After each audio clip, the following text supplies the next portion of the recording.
Chapter 1195.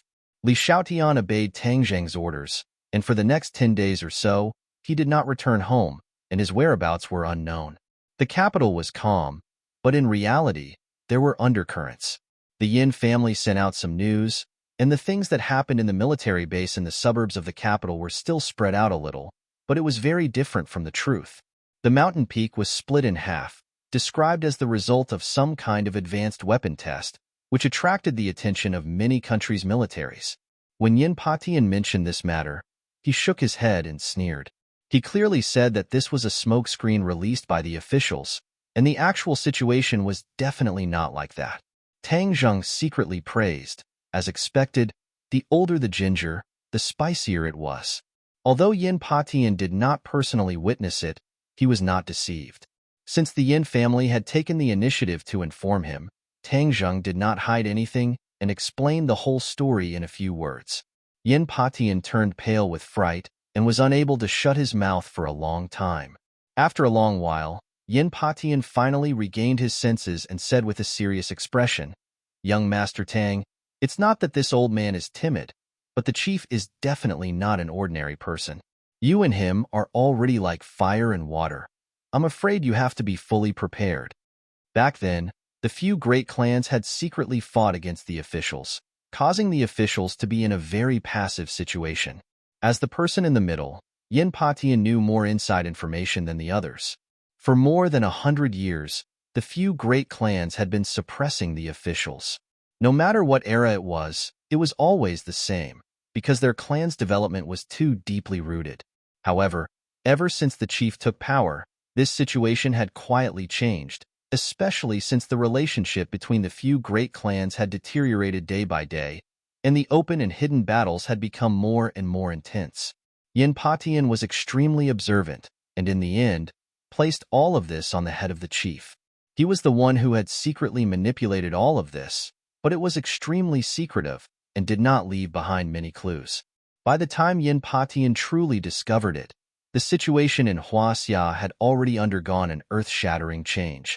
Cultivators had appeared out of nowhere, and it would be useless to bring up this old debt. This time, after hearing the chief's magnificent feat, Yin Patian revealed this inside information.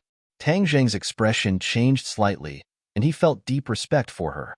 One could not judge a book by its cover. The chief had actually unknowingly done so many magnificent deeds.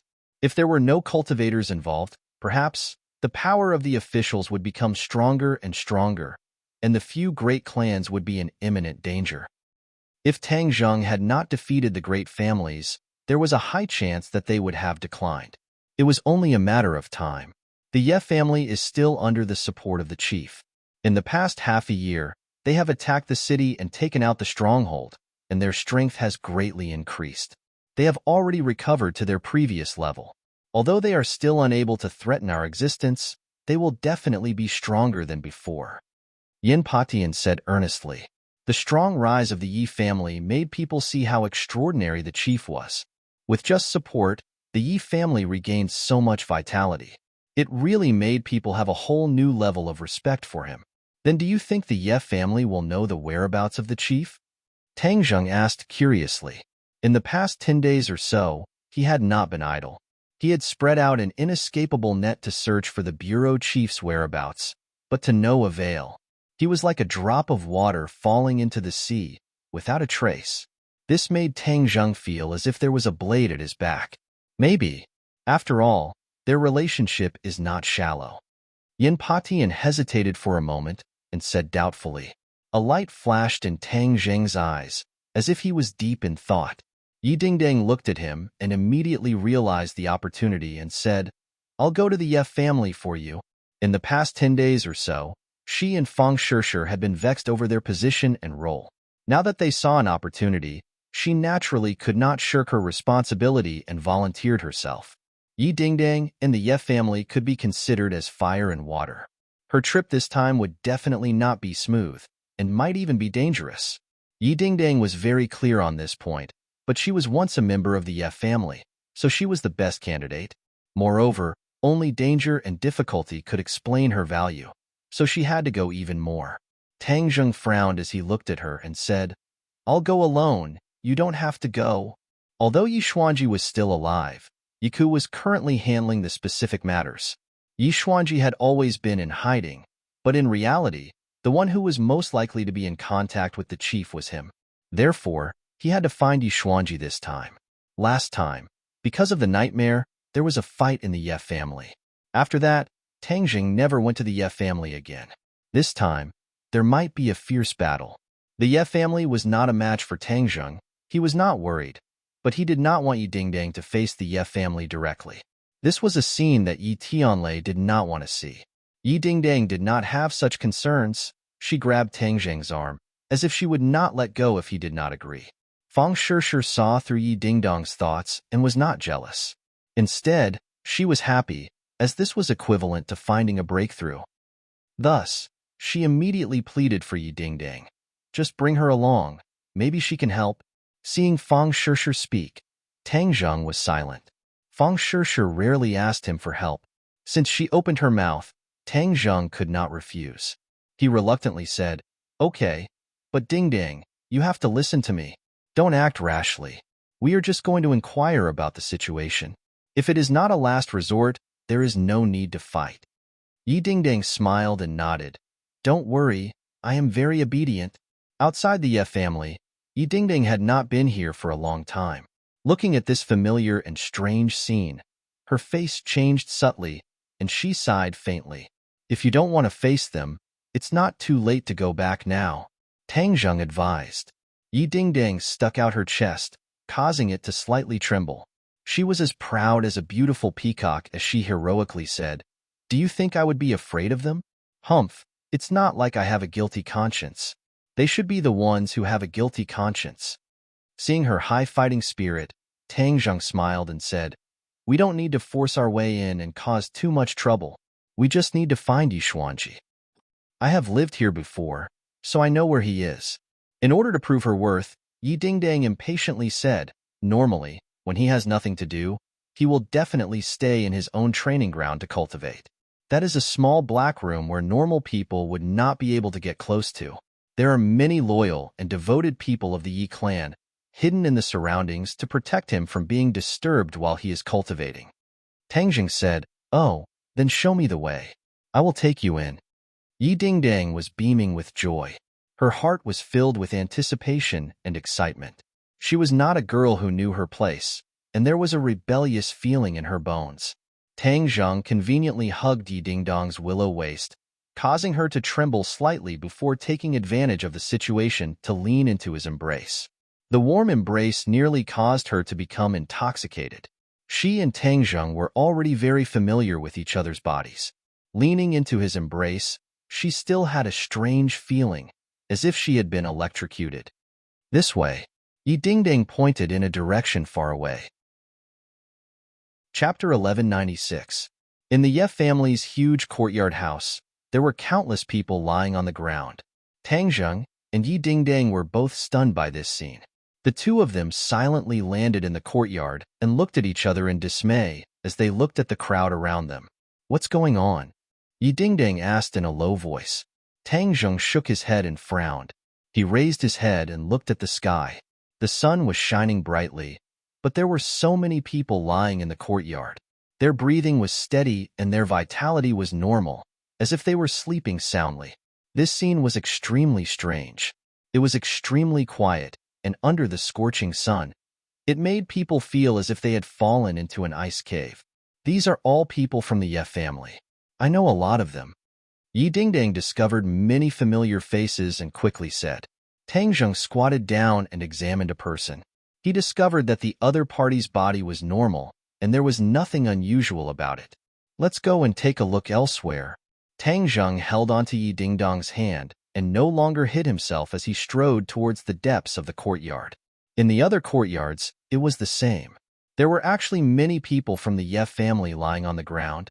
Yi Dingdang's face turned pale. After all, these were people that she had interacted with day and night. Most of them were subordinates of the Ye family, and some of them had even helped her before.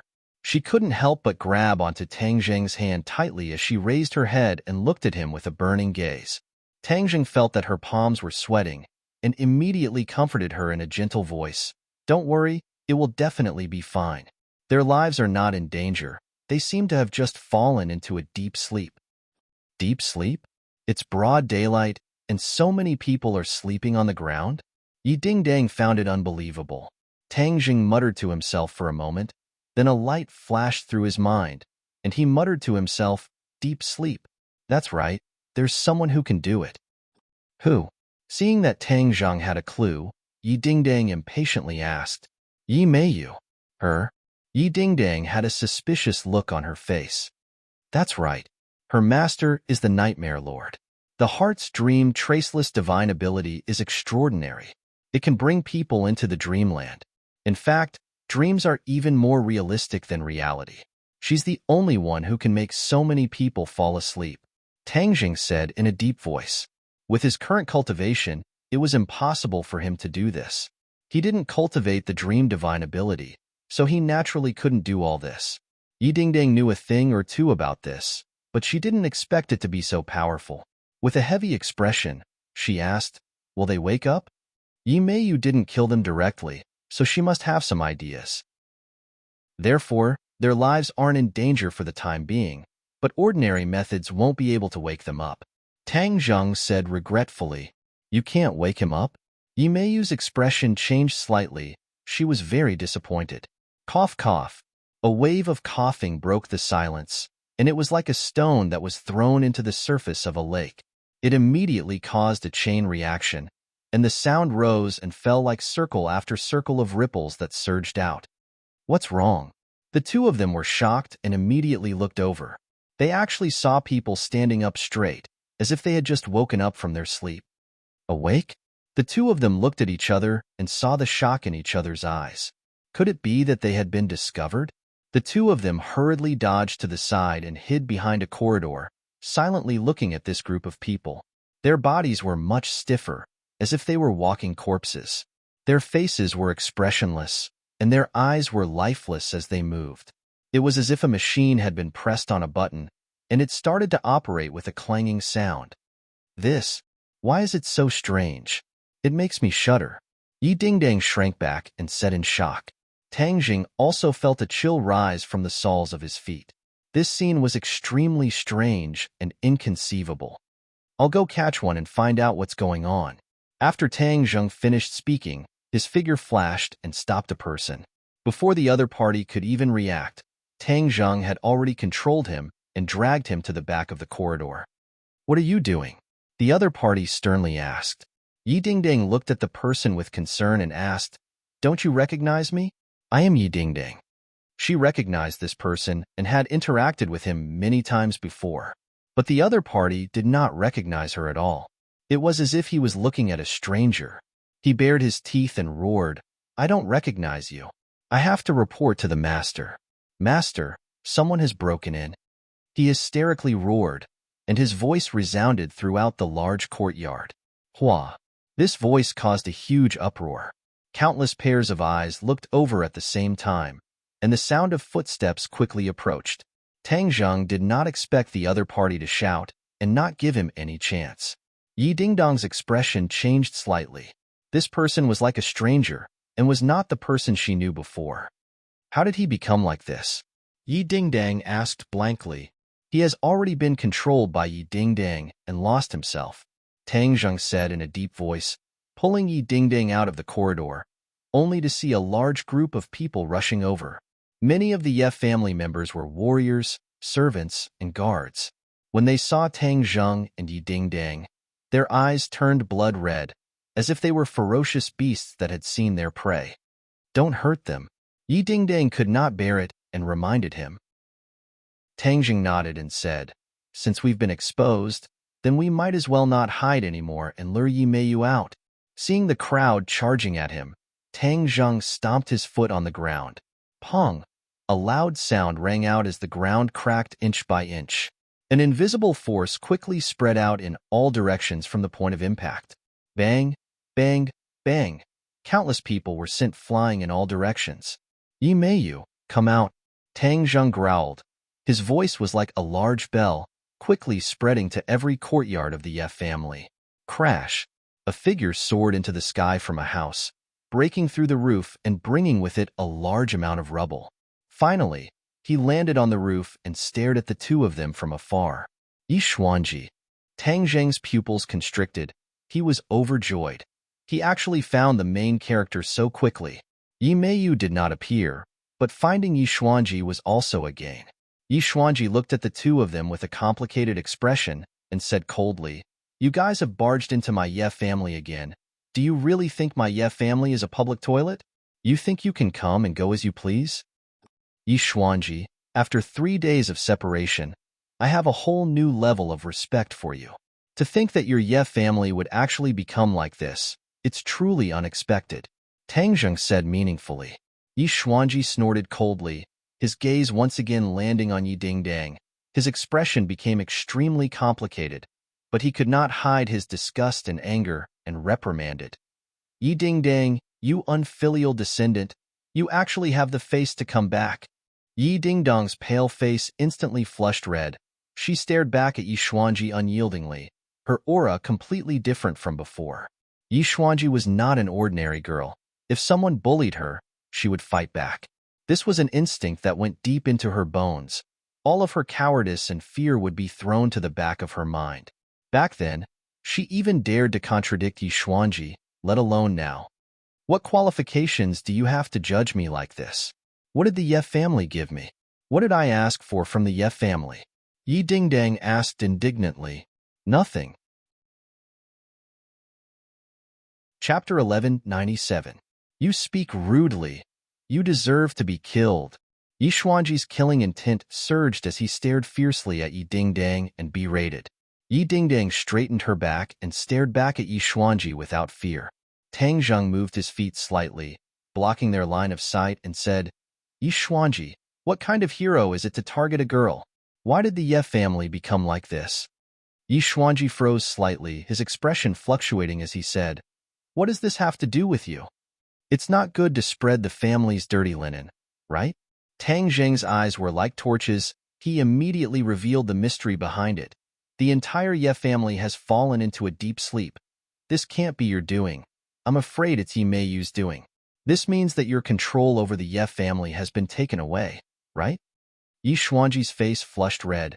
He blew at his beard and glared and refuted. "Nonsense. The Ye family is mine. How can it be taken away by others?" Tang Zheng stared straight at him, pointed around, and laughed mockingly. "Is that so? Then explain all of this." The surrounding guards stared at Tang Zheng and Yi Dingdang like tigers eyeing their prey. Yi Xuanji looked at these people. His gaze became unnatural. He snorted angrily and said, "This is my Ye family's family matter. Why should I say anything to you?" "Ha ha ha. What a joke. This is just an excuse for you to deceive yourself. The Ye family has completely lost control. It's just that you insist on wearing a fig leaf. Actually, no matter how your Ye family changes, it has nothing to do with me. I'm just here to ask you a question." Tang Zheng shook his head, disdainful of Yi Xuanji's ability to be stubborn, and directly stated his purpose for coming here. Yi Xuanji was startled. He had also been guessing Tang Zheng's purpose. After hearing this question, he looked at him suspiciously and asked, "What question? Where is the leader? What?" Seeing that Yi Xuanji seemed to have misheard, Tang Zheng repeated, "You didn't mishear. I asked you where the chief is. Don't tell me you don't know the answer." Yi Xuanji's eyes flickered, and he said without hesitation, "Of course I don't." "Humph, you're really funny. You actually came to me to ask about his whereabouts. Shouldn't you ask the officials? You're really good at being stubborn. It's useless even if you deny it. Your reaction has already told me that you definitely know the answer." Tang Zheng pressed on. "Nonsense. I advise you to leave this place quickly. Otherwise, I won't be polite anymore." Yi Xuanji knew very well that he was no match for Tang Zheng. Although he was arrogant, he didn't dare to act rashly. "What if I don't leave?" Tang Zheng crossed his arms and looked at Yi Xuanji lazily. Yi Xuanji couldn't sit still. With a whoosh, he flew down from the roof and looked at Tang Zheng from afar. For a moment, he couldn't find any words to refute. Yi Dingdang looked at this scene, and her gaze finally fell on Tang Zheng. Although he looked lazy and didn't care, the strong confidence he exuded was intoxicating. "Yi Xuanji, you don't dare to speak?" Then obediently tell me the answer. Tang Zheng forced. Pung pung pung. Suddenly, a series of uniform footsteps sounded. Tang Zheng's pupils shrank. He discovered that the guards and servants were on the move again. They all rushed towards Tang Zheng at the same time. Each and every one of them had a crazed expression. Their eyes were filled with killing intent and hatred. It was as if they wanted to skin Tang Zheng alive. Stop! Before Tang Zheng could react, Yi Xuanji roared and stopped a few people.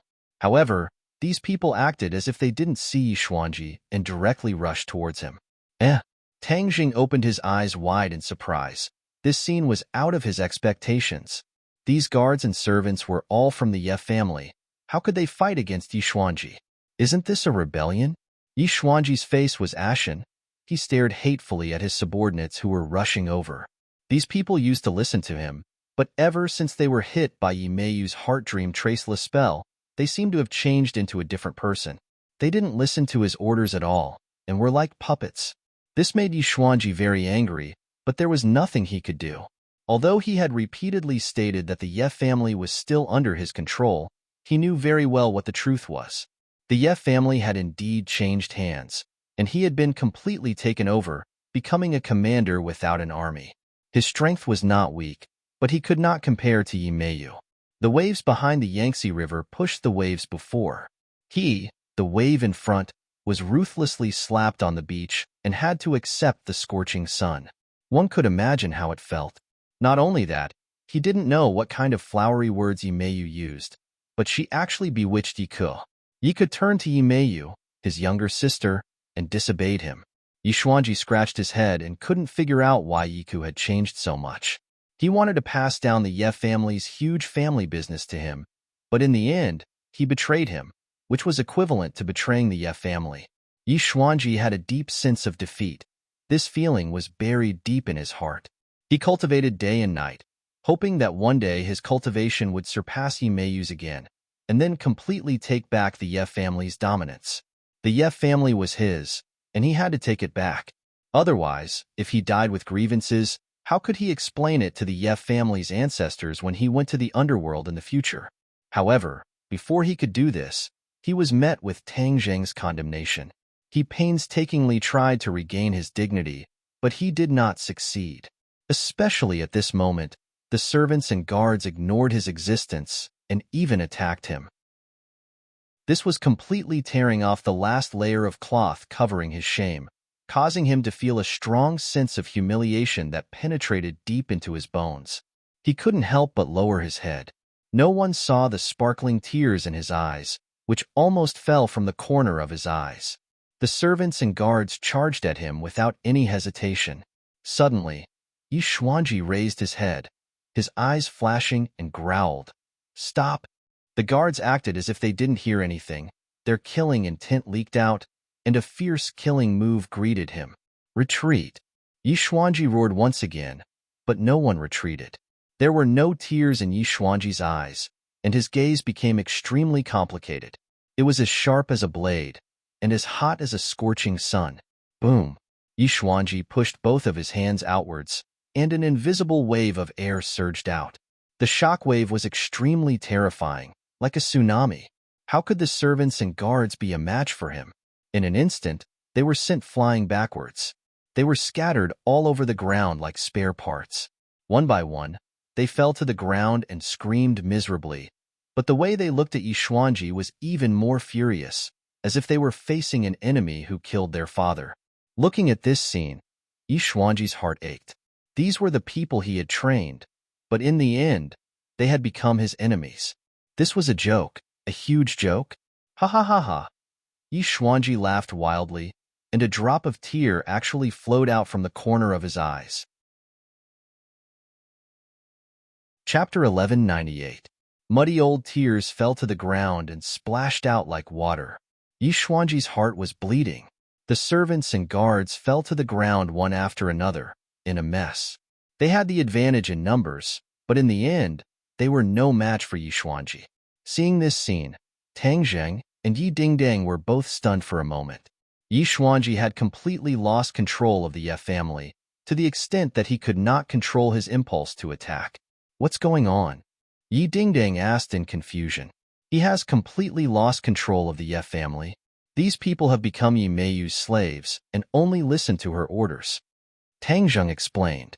Yi Dingdang thought for a while, then said, could it be that Yi Meiyu is by her side, so she can order these people? Tang Zheng was shocked, realizing that he had overlooked a problem. Yi Meiyu had never appeared, so how did she control these people? She also did not hear anything. What's so hard about that? The inner demon's voice suddenly sounded. Tang Zheng's attention was immediately attracted by the inner demons, and he asked, you know what's going on? Of course, how could Nightmare's little trick stop me, Humph? The inner demon said proudly, Nightmare's heart's dream traceless technique has many magical aspects, one of which is that it can make people fall into a dream and control others remotely. These people are obviously controlled by the heart's dream traceless technique. Tang Zheng suddenly realized that this was definitely Yi Meiyu's doing. Her heart was really big. These people's eyes are like the eyes of the caster. What they see is what the caster sees. Do you understand? The inner demons asked. Tang Zheng nodded thoughtfully, but he could not suppress the shock in his heart.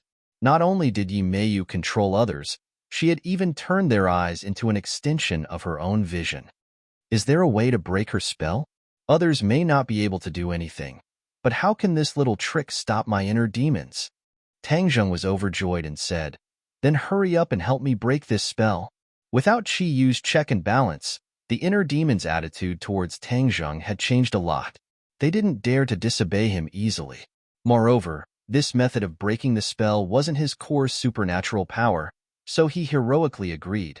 This is my secret. If other people want to learn it, Humph, that's wishful thinking.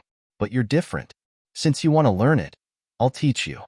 Tang Zheng automatically filtered out the inner demon's boasting, but his impression of the inner demons had improved.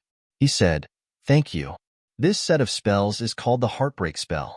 With your intelligence, it shouldn't be difficult to learn, the inner demon explained. This set of spells was just a drop in the bucket of his spells, so it wasn't difficult to learn. Heartbreak? Yes, shatter other people's minds. Aren't these people's minds falling into a dream and being controlled? Shatter their minds, and they'll naturally be free. Then wouldn't they be dead? Tang Zheng asked curiously. The inner demon snorted and said, do you think my inner demon spells are so simple? If I want to kill someone, I have thousands of ways. Why would I need to use heartbreak? Heartbreak is to shatter other people's minds. It's not fatal, but it can make the person lose their mind for a period of time. What kind of threat can a person without a mind be? The nightmare spells are good, but they're all used to control normal people. Let me ask you, for a person with an abnormal mind, what use would the traceless dream spell have? Tang Zheng nodded while thinking about the meaning of the words. In the end, he couldn't help but admit that the inner demon's words made a lot of sense. Then hurry up and teach it to me. Listen carefully. This is the Heartbreak's chant. Understand it well. As soon as the voice fell, a light flashed in Tang Zheng's mind. A passage of words seemed to be engraved in his mind, firmly memorizing it. Tang Zheng didn't need to recite it word by word. The chant turned into a profound mystery that was branded in his mind and body. His closed eyes finally opened. Looking at the guards and servants who were charging in front of him, he pointed out with his finger, and an invisible force rippled out. This force was like a spring rain, moving with the wind, spreading to the top of everyone's head. The charging movement suddenly stopped, as if their pressure points were sealed, and they couldn't move. The murderous intent in their eyes was swept away like the waves, completely disappearing. Bang, bang, bang. One after another, the sound of people hitting the ground rang out. The rest of the people fell to the ground one after another. Yi Xuanji suddenly raised his head. The tears in his eyes had already dried up. He looked at the people on the ground in shock. He didn't know if they were dead or alive. His eyes became fiery red again. He stared at Tang Zheng hatefully and roared, "What did you do?" He looked like he wanted to kill Tang Zheng. "You killed them? They're my Ye family's people, you." Yi Xuanji pointed at Tang Zheng with his trembling finger. He was so angry that he didn't know what to say. "I killed them?" Tang Zheng pointed at his own nose and laughed. "Why would I kill them? Do you think they're dead?" Yi Xuanji was startled. He squatted down to check. Sure enough, they weren't dead, but just unconscious. What kind of magic did you use? Yi Xuanji looked up and stared at Tang Zheng and asked in surprise. He had seen Tang Zheng's magic many times. The most miraculous time was when he was in the ghost realm. He walked through the gates of hell and was reborn. All of this was thanks to Tang Zheng. In the ghost realm, he saw Tang Zheng's strength. He couldn't believe that he could come and go as he pleased in another world. This made a deep impact on him. For a long time, he almost didn't dare to think of making an enemy out of Tang Zheng. As time passed, the contradiction between him and Tang Zheng became deeper and deeper. All kinds of interests led to hatred overshadowing fear. He tried his best to suppress the fear in his heart. At this moment, seeing this scene, that kind of fear once again surged out from the depths of his heart, causing his heart to turn cold. The way he looked at Tang Zheng also changed a lot.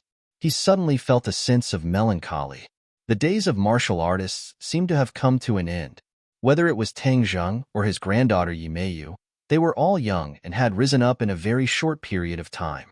They had completely left these old fellows behind. The heavens seemed to have destined that martial artists had completely declined. Tang Zheng sneered, but did not say the 3 words heartbreak technique. He only looked at Yi Xuanji coldly and said, "You wouldn't know the divine abilities of a cultivator even if I told you. How do you feel seeing the Ye family reach this point?" Yi Xuanji's expression changed. His gaze wandered around the people on the ground, as if he had lost his soul. The huge family business he had created had completely changed hands, and the Ye family no longer had anything to do with him. Chapter 11:99. Didn't you want to know where the leader is? Yi Xuanji's words shocked Tang Zheng. He stared at Yi Xuanji with a burning gaze and asked, "You're finally willing to tell me the truth?" The change in the Ye family had touched Yi Xuanji's heart, which was why he compromised. Looking at Yi Xuanji's dazed expression, Tang Zheng suddenly had a feeling of enlightenment, as if he could understand his thoughts. However, he would not pity him, because a pitiful person must have something to hate. Yi Xuanji could have walked on a broad path, but he was too selfish. What he wanted was too different from his own strength, which led to the current situation. All of this was his own fault. Yi Xuanji looked at Tang Zheng coldly and said, "I don't know where the leader is, but someone does." "Who?" "Yi Meiyu." Yi Xuanji clenched his teeth and said this name with mixed feelings. In the past 20 years or so, this name was like a child to him, unable to cause many ripples. Even though Yi Meiyu was dissolute and lived a chaotic life, causing the Ye family to be humiliated, he did not feel too strongly about it. After Yi Meiyu became strong and forcefully entered the Ye family, Yi Xuanji's position was in danger, and his feelings became extremely complicated. He looked forward to the descendants of the Ye family becoming stronger, but he did not wish for it to be like this. Completely ignoring him and playing by himself, he was like an old man who did not die, extremely unnecessary. Tang Zheng's pupils constricted as he asked in astonishment, "You really don't know anything, you, the patriarch?" He didn't finish his sentence, but the word he was enough to reveal too much. The corner of Yi Xuanji's mouth twitched. His expression seemed calm, but in reality, there were too many emotions that no one knew about. "Where is Yi Meiyu?" Yi Xuanji shook his head. "These people are all his spies. If they see you, it is equivalent to her seeing you. If she knows that you want to find her, she will definitely hide. It will be extremely difficult for you to find her." Tang Zheng frowned. If that was the case, wouldn't all his efforts have been for naught? Yi Xuanji looked at Tang Zheng with a gaze full of ridicule. Seeing Tang Zheng in trouble, he felt a sense of satisfaction in his heart. "You have already successfully used the heart-shattering technique. Searching for the source, how difficult is it for you to find Yi Meiyu?" The inner demons said to Tang Zheng lazily. Tang Zheng's head trembled. He knew that the inner demons had a way, and his heart calmed down. He looked at Yi Xuanji with ridicule and said, "Do you think this is enough to stop me? Just watch." "Inner demon, tell me the solution." The inner demon said, "Not only can the heart-shattering technique shatter a person's mind, it can also follow the trace of thought left in the bottom of their hearts and search for the source. Yi Meiyu can use their eyes to see you, and you can also track Yi Meiyu from their hearts. Tang Zheng's eyes lit up. The heart-shattering technique actually had such a miraculous effect. Although he had learned the technique, if he did not have the guidance of the inner demons, he would not have been able to completely comprehend it in a short period of time. At this point, the inner demons no longer kept Tang Zheng in suspense and simply told him the method of anti-tracking. Tang Zheng understood, and a line seemed to appear in front of his eyes, spreading out from the hearts of the people on the ground. More than 100 thin lines twisted into a rope, gradually growing larger, and finally appearing more and more clearly in front of Tang Zheng's eyes. The lines spread into the distance. Ding ding, let's go. Tang Zheng held Yi Dingdong's hand and jumped onto the roof. Yi Xuanji stared at this scene in a daze. He could not see the line, but Tang Zheng's sudden departure caused him to have a strange thought. Could it be that Tang Zheng found a way? Impossible.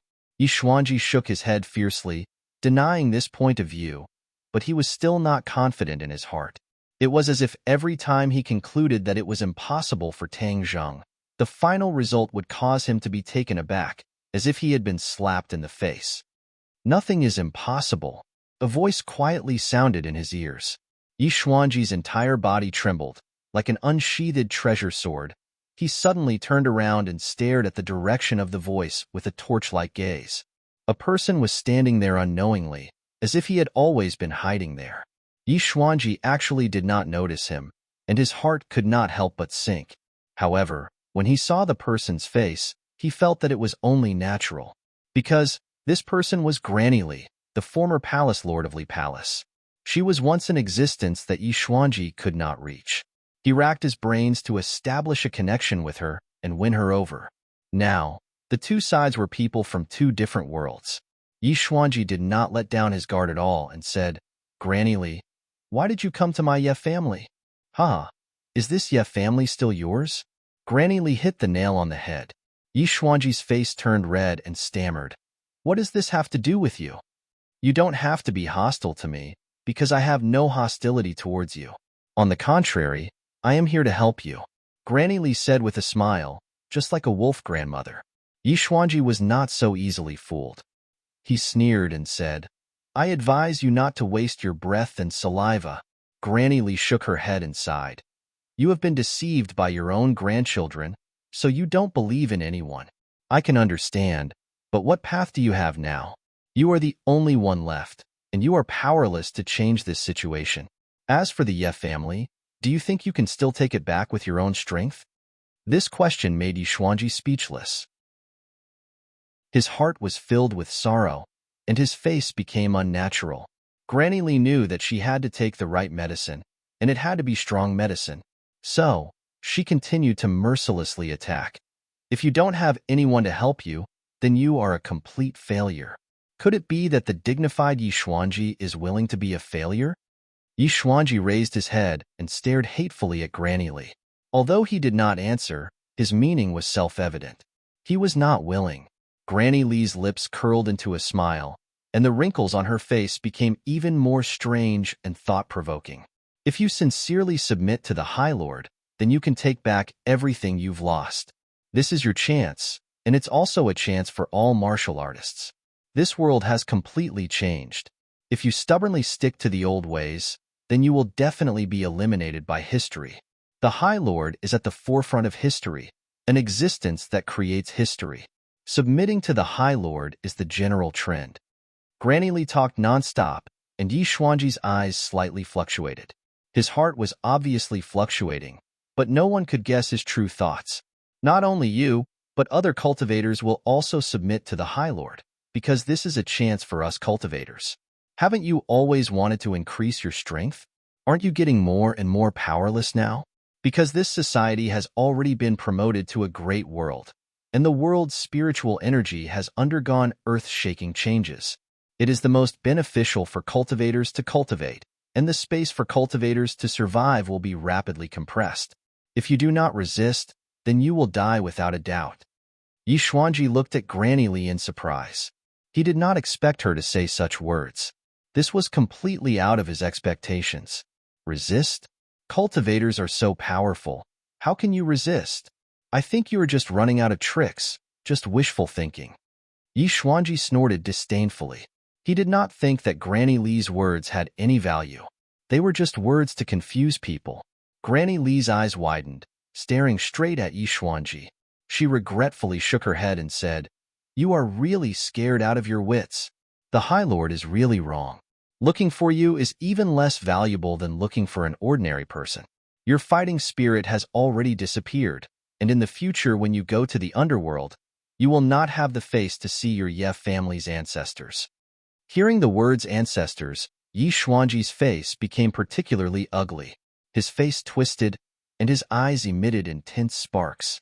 He hatefully glared at Granny Li and said, "Do you dare to say that again?" Granny Li looked at him with disdain and said, "Not to mention once, even if I say it 1,000 times, 10,000 times, why wouldn't I dare? In the future, you will not have the face to see your Ye family's ancestors. You are an unfilial descendant, and the Ye family will decline in your hands, and even disappear from this world. I will kill you." Yi Xuanji went berserk. Like an angry lion, he leaped and attacked Granny Li. Granny Li raised her walking stick and quickly pointed it at Yi Xuanji. How could Yi Xuanji be Granny Li's opponent? He panicked and the situation immediately changed. After a few moves, Yi Xuanji was immediately held by the walking stick at his throat, unable to move. Yi Xuanji was ashamed and angry at the same time. He hatefully glared at Granny Li and said, "If you want to kill me, then do as you please. If I even frown, then I am not Yi Xuanji." Humph, humph, you have some courage. That means you are not hopeless," Granny Li said, "although I think you are useless. But since the High Lord wants me to take you, then I will spare your life for now." Granny Li said, "You are not afraid of death. Are you afraid to see the High Lord?" "Humph, I, Yi Xuanji, have nothing to be afraid of." Yi Xuanji raised his head, incomparably proud. Granny Li looked at him expressionlessly and said, "Let's go." The two leaped and left the Ye family's courtyard house. Not long after, the two arrived at a secluded cliff. The mountain wind was biting cold, whistling through the air. A person stood proudly at the edge of the cliff. The mountain wind blew against his body.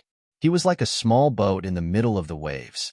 No matter how the wind and rain battered him, he remained firm and unwavering. Yi Xuanji's pupils constricted as he stared at the back of this proud and aloof figure. He seemed to be one with the environment, as if the cliff was him and he was the cliff. There was an indescribable and mysterious feeling. "High Lord." Granny Li walked in front of the person and respectfully bowed. "I have brought Yi Xuanji." Ji Wuxiang turned around and looked at Yi Xuanji with a pair of eyes that were neither sad nor happy. His eyes were calm like an ancient well. No one could guess what he was thinking, but there was an inexplicable attraction. Yi Xuanji looked at Ji Wuxiang with a complicated expression. Of course, he knew that Ji Wuxiang, who had been doing well in the capital, was the High Lord. Now that he saw it with his own eyes, his mood was particularly complicated. "Yi Xuanji, are you curious as to why I am looking for you?" Ji Wuxiang asked. Yi Xuanji said, "No matter what your goal is, I will not let you succeed." Chapter 1200. Ji Wuxiang calmly looked at Yi Xuanji and said, "At least your self-confidence has not been destroyed." Yi Xuanji raised his head like a proud tiger. Even though he was old, his aura did not diminish. "You don't believe what Granny Li said to you, right? You don't believe that I have the ability to fight against cultivators?" Before Granny Li could report, Ji Wuxiang had already exposed Yi Xuanji's thoughts. From this, it could be seen that Ji Wuxiang was extraordinary.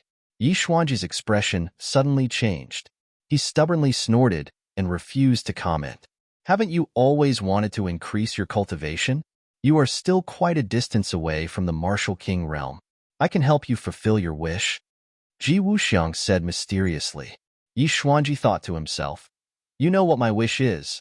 But before he could say anything, Ji Wuxiang made a grabbing motion with his hand, and a terrifying force enveloped Yi Xuanji. Yi Xuanji roared, "What are you doing?" No one answered him. His body quickly flew toward Ji Wuxiang and fell into Ji Wuxiang's big hand. A big hand firmly grabbed his head, making him unable to move. Yi Xuanji used all his strength to try and break free. But suddenly, his body stiffened and he gave up resisting. because a huge amount of inner strength poured into him from the top of his head. Wisdom imbuing. This was the first thought that popped into his mind. Ji Wuxiang was actually pouring inner strength into him to increase his cultivation. No matter how stupid Yi Xuanji was, he knew what Ji Wuxiang was doing. This was a critical moment. If he rashly resisted, it would be a great danger for him. Moreover, this was a rare opportunity. He had a premonition that his strength would increase by leaps and bounds, reaching the realm that he had always dreamed of. Before, he doubted Ji Wuxiang's strength. But at this moment, he did not want to doubt his strength, because he was looking forward to this change.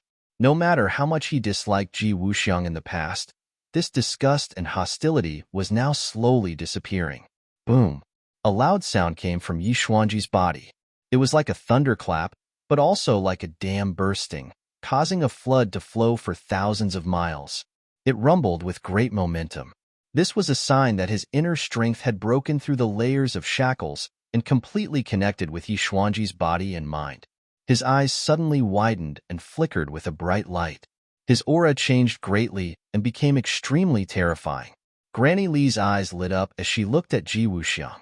Then, she looked at Yi Xuanji with disdain. Yi Xuanji's face was filled with both shock and joy. She thought to herself, "Weren't you always so arrogant?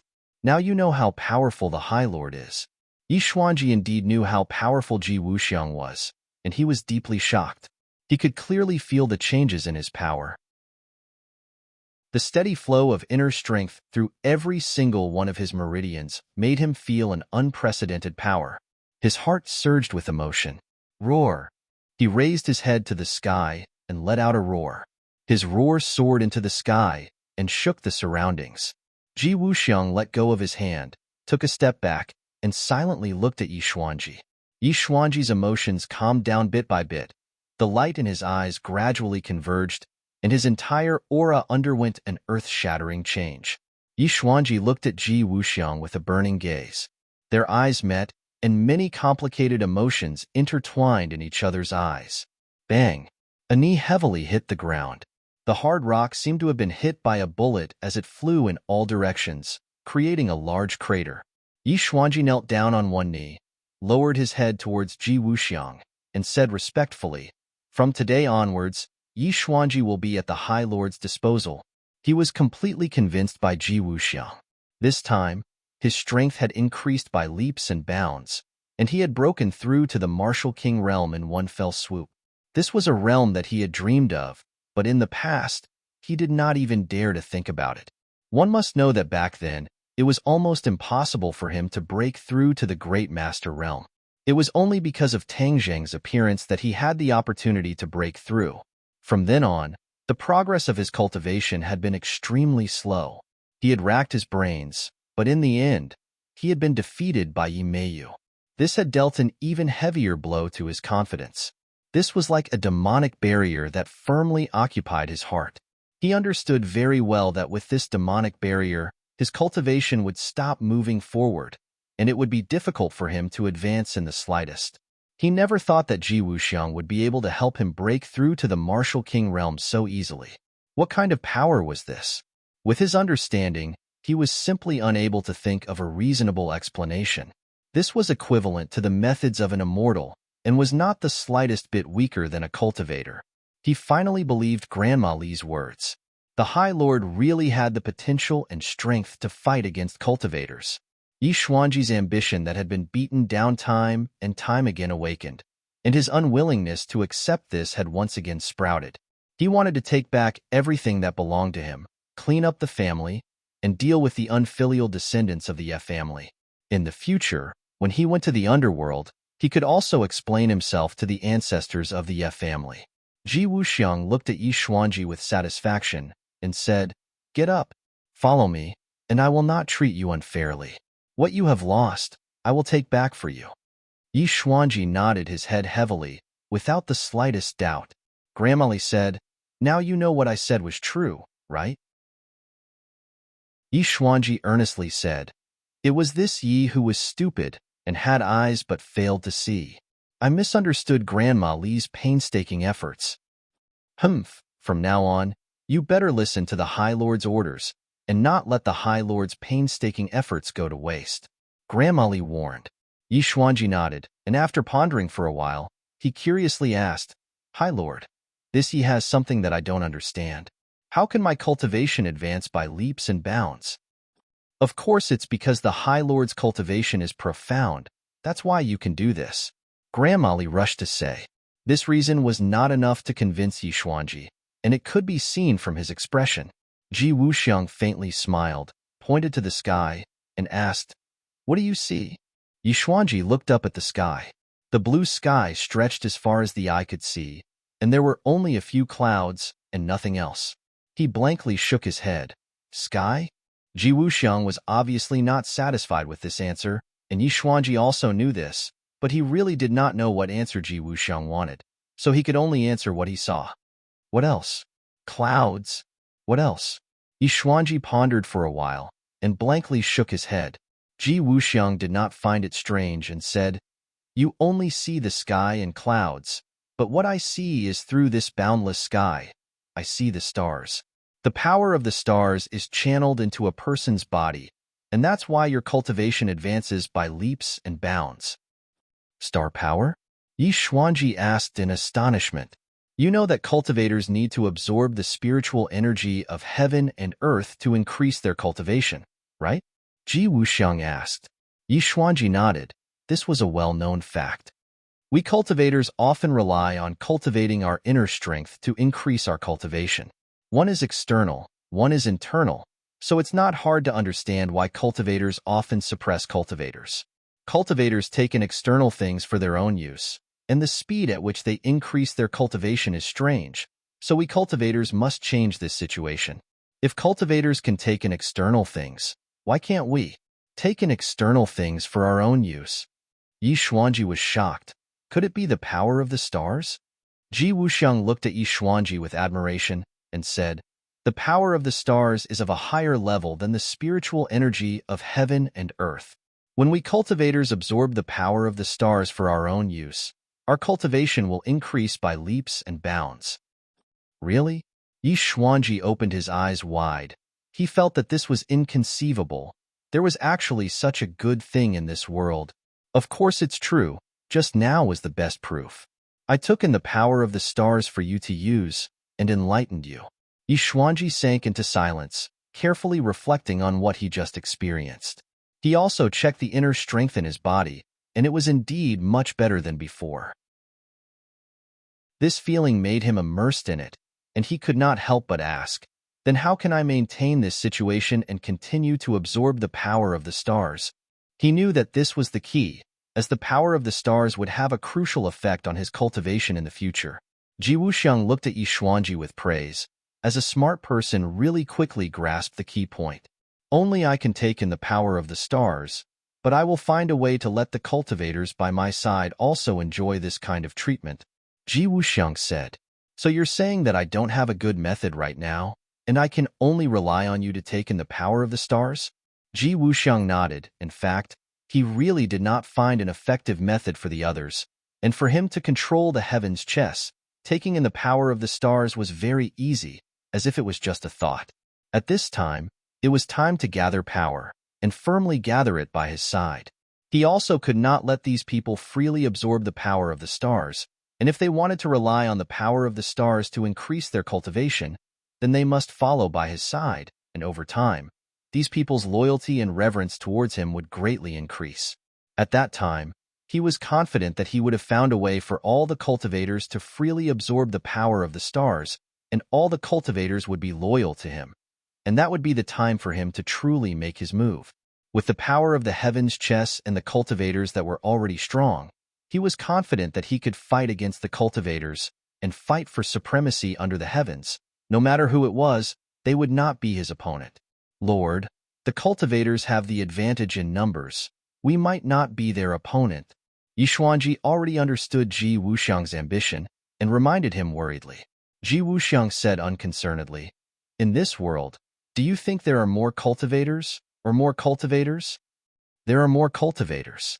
Yi Xuanji gave the answer without hesitation.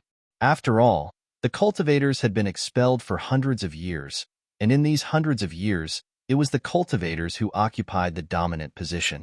Although they were not as strong as the cultivators, the number of cultivators was huge, and their numbers were definitely in the majority. So, as long as we unite these cultivators and expel the cultivators again, it will not be a fantasy, a castle in the air. Ji Wuxiang concluded. Hearing these words, Yi Xuanji's blood boiled. He, who had long passed the hot-blooded years, felt as if he had returned to his youth and was extremely excited. Come and meet the people with the same ideals. Ji Wuxiang pointed at the cliff in the distance, and Yi Xuanji suddenly realized that there were many people sitting cross-legged on the cliff, obviously cultivating, and there were even familiar figures among them. This is? Yi Xuanji asked in shock. Chapter 1201. Yi Xuanji looked at these smart people and actually found a familiar figure among them. He subconsciously exclaimed, Long Xianyuan, the patriarch of the Long family in Dianan. This family had been reduced to a marginal power because of their repeated clashes with Tang Zheng. Their influence was limited to Dianan, and their influence in the country was almost negligible. The few great families in the capital were in imminent danger. How could they have the mood to care about the Long family in Dianan? Yi Xuanji never thought that he would see Long Xianyuan here. Ji Wuxiang had actually subdued him, and Yi Xuanji had a rough impression of many of the other people's faces. Although they were not as powerful as the great families, they were still famous figures in the martial arts world. At this moment, Yi Xuanji understood that Ji Wuxiang was not acting on a whim, but had planned for a long time and made sufficient preparations. Ji Wuxiang would definitely recruit other warriors, and in the future, all warriors would be under Ji Wuxiang's rule to fight against cultivators. What kind of scene would that be? Just thinking about it made Yi Xuanji feel his blood boil and his fighting spirit soar. Ji Wuxiang patted Yi Xuanji's shoulder. From now on, under your feet will be a new world that belongs to us warriors. Look forward to it. Tang Zheng followed the thin line that was invisible to the naked eye and quickly chased after it. Not long after, he actually chased after it outside the capital. This line stretched for thousands of miles, as if it had no end. This line actually showed signs of weakening, causing Tang Zheng to immediately frown. Yi Dingding looked at him in surprise and asked, What's wrong? Tang Zheng fell into silence, but in his heart, he asked the inner demons, Why is this line getting weaker and weaker? This Mingyi Meiyu is too far away from us. If it wasn't too far away, we would have been able to find her very quickly by following this line. The tracking effect of the heartbreak technique is also limited. It is not omnipotent. The inner demons explained regretfully, Then wouldn't we have worked for nothing? That might not be the case. At least for now, we can follow them, the inner demon suggested. Tang Zheng pondered for a while. He didn't want to give up this great opportunity. He held Yi Dingdong's hand and said, Ding Dang, let's speed up. Then, she felt herself flying like a gust of wind. With a whoosh, she swept up from the ground and rushed into the distance. At this moment, he was walking as if he was flying. With a tap of his toes, he leaped dozens of meters into the air. In the blink of an eye, he had moved an extremely long distance. He was only slightly slower than sword flight. Yi Dingdang felt the wind blow past her ears. At first, she felt her heart palpitate. Then, hot blood rushed out of her heart and flowed to all her blood vessels, limbs, and bones. In an instant, it filled her entire body. She snuggled tightly in Tang Zheng's arms, her face flushed with excitement. The two of them traveled a long distance, crossing mountains and crossing roads. The line was getting weaker and weaker, as if it was about to disappear without a trace. Suddenly, a mountain peak stood proudly in front of them. This mountain peak was majestic and magnificent. It made people involuntarily sigh at the uncanny workmanship of nature. Why does this mountain peak feel so strange? Yi Dingdang stared at the mountain peak in a daze and muttered to herself, What's so strange about it? Tang Zheng did not understand. Ah, this is actually... Yi Dingdang cried out in surprise. Her beautiful face was flushed red. She covered her cheeks, but her eyes were staring at the mountain peak through the gaps between her fingers. Tang Zheng was attracted by Yi Dingdong's reaction. He stared at the mountain peak without blinking. Suddenly, he widened his eyes in realization and said, "So it's this thing." He finally understood why Yi Dingdang was so shy. It was because this mountain peak was too similar to a man's little brother. It was just that it was covered by dense trees, so it was not so obvious. But if one looked closely for a few minutes, they would discover the mystery. This is nothing to be surprised about. There are many such mountains all over the country, and many of them were carved by the ancient people. This is a kind of life totem worship, which was quite popular in the ancient times. Tang Zhang had seen reports on this before, so he tirelessly explained. Yi Dingding slowly moved her hands away and said, "The ancient people were really too much. They actually worshipped that." Tang Zhang chuckled and said, "We can't use the eyes of modern people to figure out the thoughts of the ancient people. That was something that happened naturally in the background of that era. There's nothing to be surprised about." "Then this mountain peak is also man-made?" Yi Dingdang suppressed her shyness and asked curiously. "No." The inner demon's voice was the first to answer Tang Zhang. Tang Zhang was slightly stunned and asked, "How do you know?" "Don't forget, I am the ancient people you are talking about. The life totem worship has been around since ancient times. In ancient times, there was a lack of population. Every tribe hoped to have a prosperous population. So, many people are believers of the life totem worship." The inner demons continued to explain. Many tribes spend a lot of manpower to carve the life totem, just like this mountain peak in front of you. But this is completely different from a naturally formed life totem. A naturally formed life totem is a resource that many tribes would not hesitate to start a war to obtain. For example, this mountain peak in front of you. In ancient times, it was definitely a life totem that many tribes fought over. Tang Zheng looked pensive as he stared at the mountain peak. It was hard to imagine that the ancient people would worship this thing so much that they would even start a war. What's the benefit of this life totem worship? The ancient people couldn't be fools, right? Why would they fight over something useless? Tang Zheng asked curiously. Others might look down on the ancient people, but Tang Zheng had met too many of them. He could not help but sigh that the ancient people were not as ignorant as modern people thought. The ancient people's wisdom was not inferior to modern people. If one really looked at the ancient people, they would be complete idiots. So, the ancient people would definitely not worship the life totem for no reason. There were no benefits. The inner demons were not stingy with their praise and said, "You are much smarter than the others. You immediately found the key." The life totem worship is of course useful. It can gather the pure yang energy between heaven and earth and strengthen the tribe's males. This is beneficial to the inheritance of life. The man-made life totem requires a corresponding array to have this effect. The natural life totem is formed by nature. The effect of gathering the pure yang energy between heaven and earth is very different. Tang Zheng was shocked. He was too familiar with the pure yang energy. Ever since Tian Chanzi lived in his body, the term pure yang energy often circled in his mind. He had the 9 yang saint body. His pure yang energy far exceeded that of ordinary people.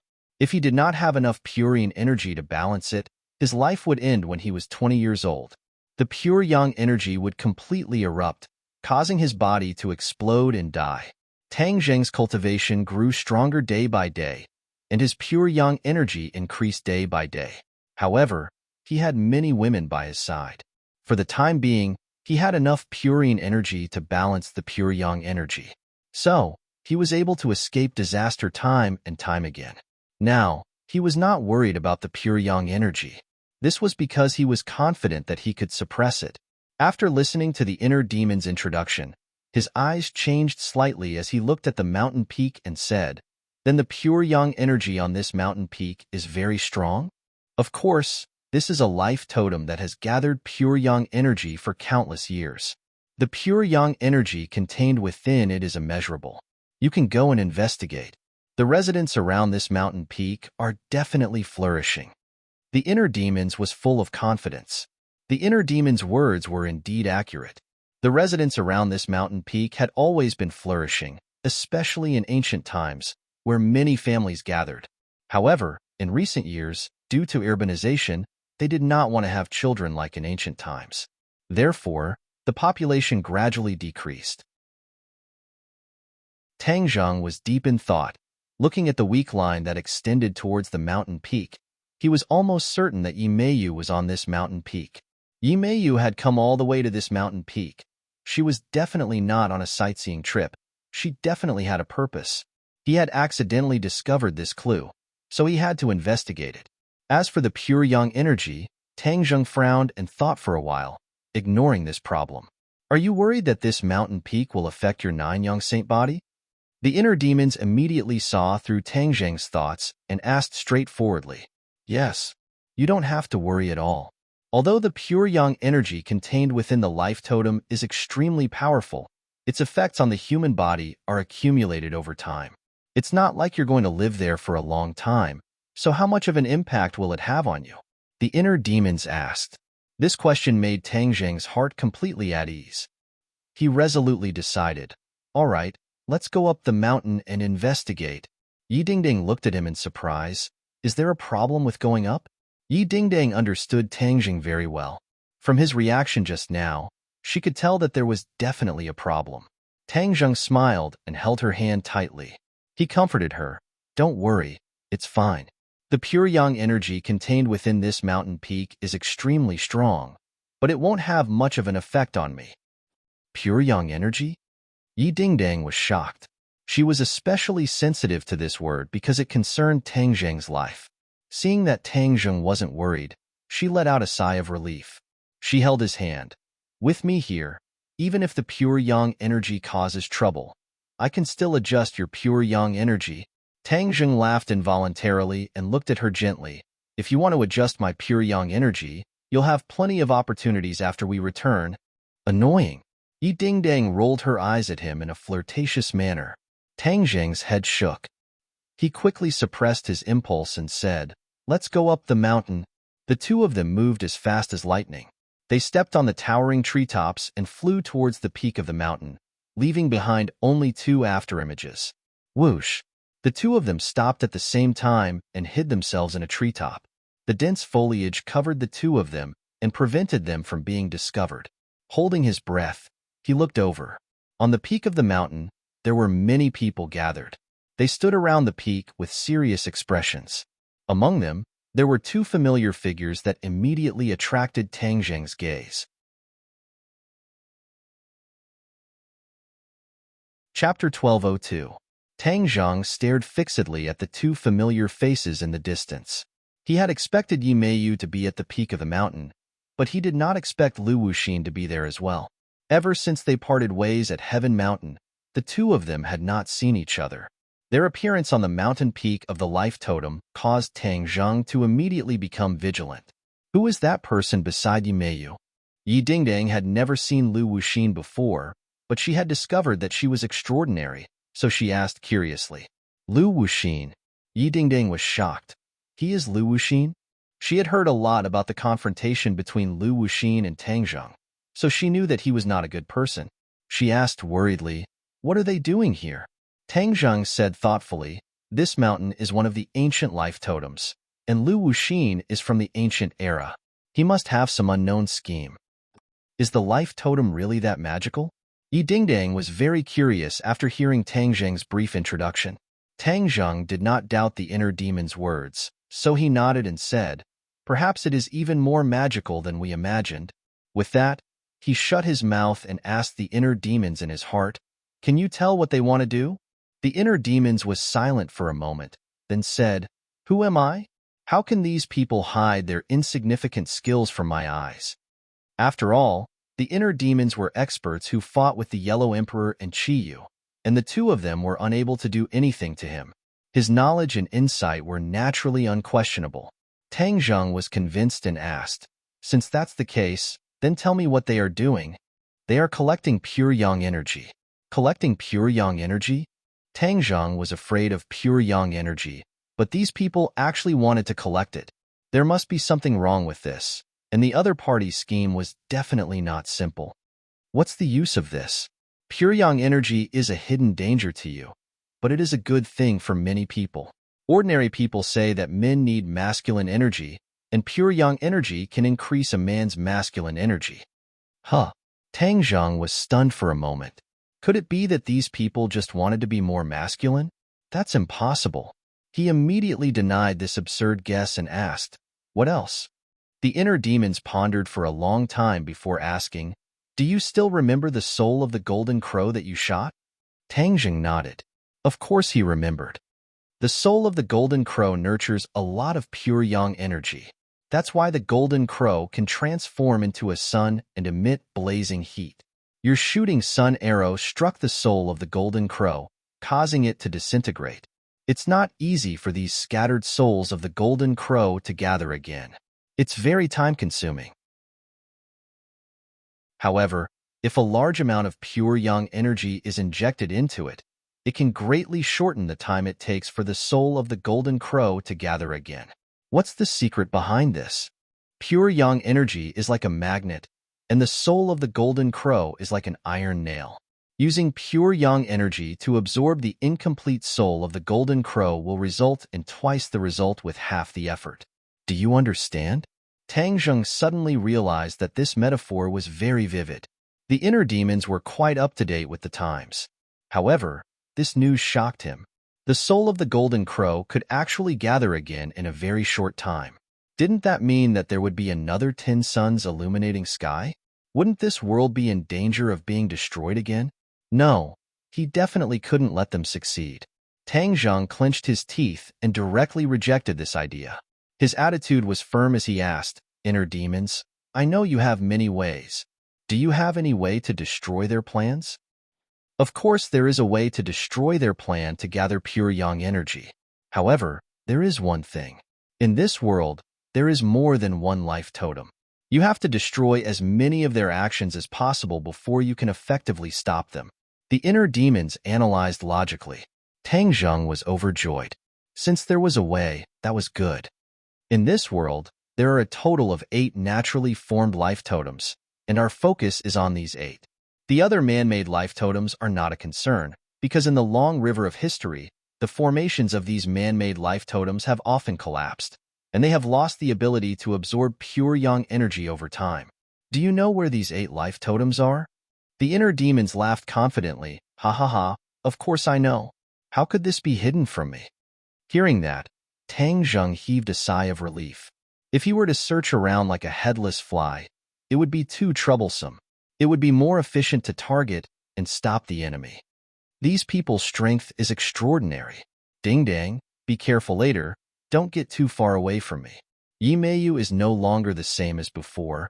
You can only use your wits and not your strength. Tang Zheng warned. Yi Dingdang stared fixedly at Yi Meiyu.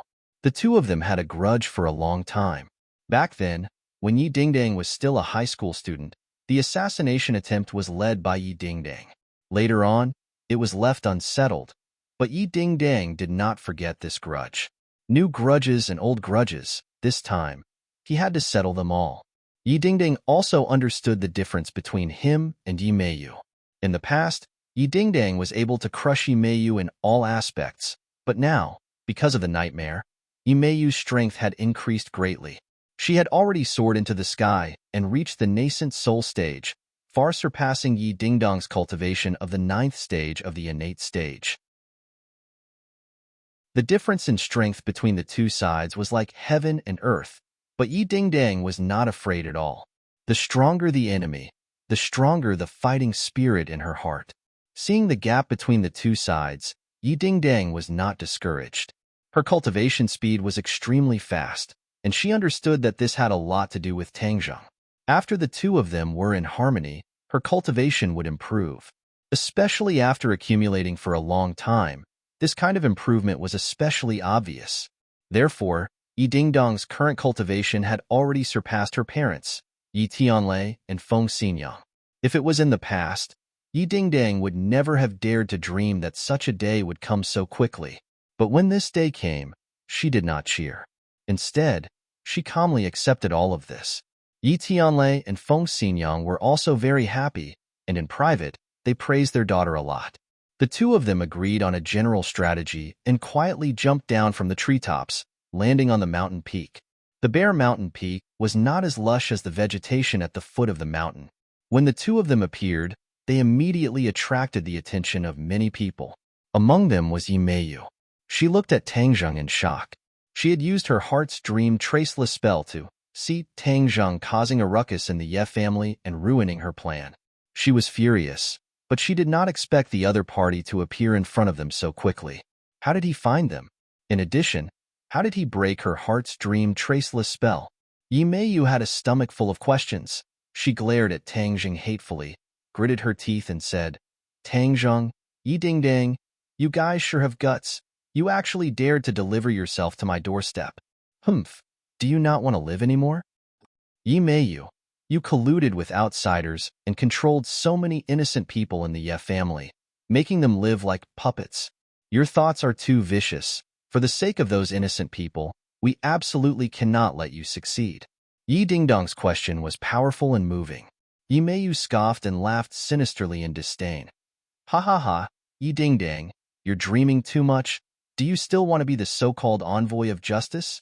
You don't have the strength, so you're not worthy. Hearing Yimeyu's unbearable words, Tang Zheng's face changed, and he roared, Yimeyu, then see if I'm worthy or not. With that said, he rushed in front of Yimeyu. Yimeyu retreated in panic, and the other old subordinates of the Yellow Emperor all launched ferocious attacks at Tang Zheng. All kinds of magic treasure flew in the air, dazzling, revealing their killing intent. Yimeyu quickly stopped retreating. She had already retreated to the edge of the cliff and had nowhere to retreat to. Behind her was a cliff that was tens of thousands of feet high. Tang Zheng snorted and took out the heaven-shocking bow and the shooting sun arrow. With a buzzing sound, the bowstring trembled, and the shooting sun arrow seemed to have eyes. With a few puffs, the two enemies at the front fell to the ground and died. Tang Zheng did not show any mercy. It was clean and tidy. The killing intent was shocking. Lu Wuxin held a crystal-clear jade bottle in her hand and saw Tang Zheng's arrival, but she remained indifferent. She chanted and activated a spell, causing the jade bottle to shine brightly. Boom! With a loud sound in the sky, the jade bottle flew up and floated upside down above the mountain peak. As the light flickered, a huge amount of energy was sucked into the jade bottle from the mountain peak. Tang Zheng subconsciously stopped in his tracks and raised his head to look at the jade bottle. He was extremely familiar with this energy. It was as if he was born with it, because this energy was the pure yang force. This jade bottle was actually absorbing the powerful pure yang force contained within the life totem. The pure yang force in the mountain peak was completely mobilized, peeling off every blade of grass and tree on the mountain peak and flying towards the jade bottle. Stop! Tang Zheng shouted. No one responded. Instead, it was Lu Wuxin who looked at him with disdain and said, Tang Zheng, you've ruined my plans time and time again. This time, you don't have any other helpers. Even the heavens won't help you.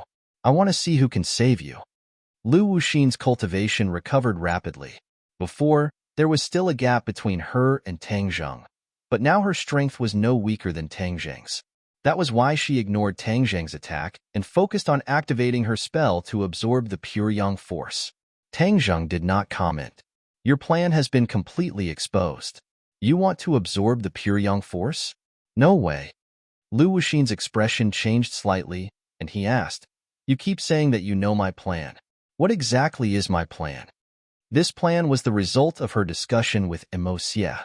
Ever since Emo Xie saw the scene under the Tree of Life, he had completely changed his plan. Originally, he wanted to gradually gather the soul of the Golden Crow and then revive the Yellow Emperor. However, the appearance of Azura and Qi Yu gave Emo Xie a great sense of pressure and urgency. Time waited for no one, and he simply did not have the time to do it step by step. Chapter 1203. Only Lu Wuxin and Emo Xie knew about this plan. The others, including Yimeyu, only knew a little about it and did not know the details. They only acted according to their orders. Tang Zheng was not a roundworm in their stomach, so how could he know about this plan? Lu Wuxin thought that Tang Zheng was deliberately exaggerating and wanted to trick her, so she took the initiative to say it out loud. Lu Wuxin looked at Tang Zheng with disdain and asked repeatedly, Why are you speechless? Didn't you say you knew about my plan? What exactly is my plan? Looking at Lu Wuxin's ugly behavior, Tang Zheng shook his head. Lu Wuxin was too arrogant and overconfident. She did not know that Tang Zheng had a know-it-all inner demons hidden in his body and saw through their plan at a glance. You want to absorb the pure yang energy contained in the life totem and then use it to gather the soul of the golden crow, so as to revive the Yellow Emperor. Tang Zheng talked endlessly. Lu Wuxin's disdainful expression suddenly froze as he stared at Tang Zheng in disbelief, as if he was wondering how Tang Zheng could know so clearly. Hearing this, the others also looked at Lu Wuxin. These former subordinates of the Yellow Emperor did not know the details, but from Lu Wuxin's change of expression, they immediately understood that Tang Zheng had guessed correctly. Tang Zheng looked at Lu Wuxin with a faint smile and asked, "Do you want me to continue?" Lu Wuxin shouted hysterically, "Where did you learn all this from?"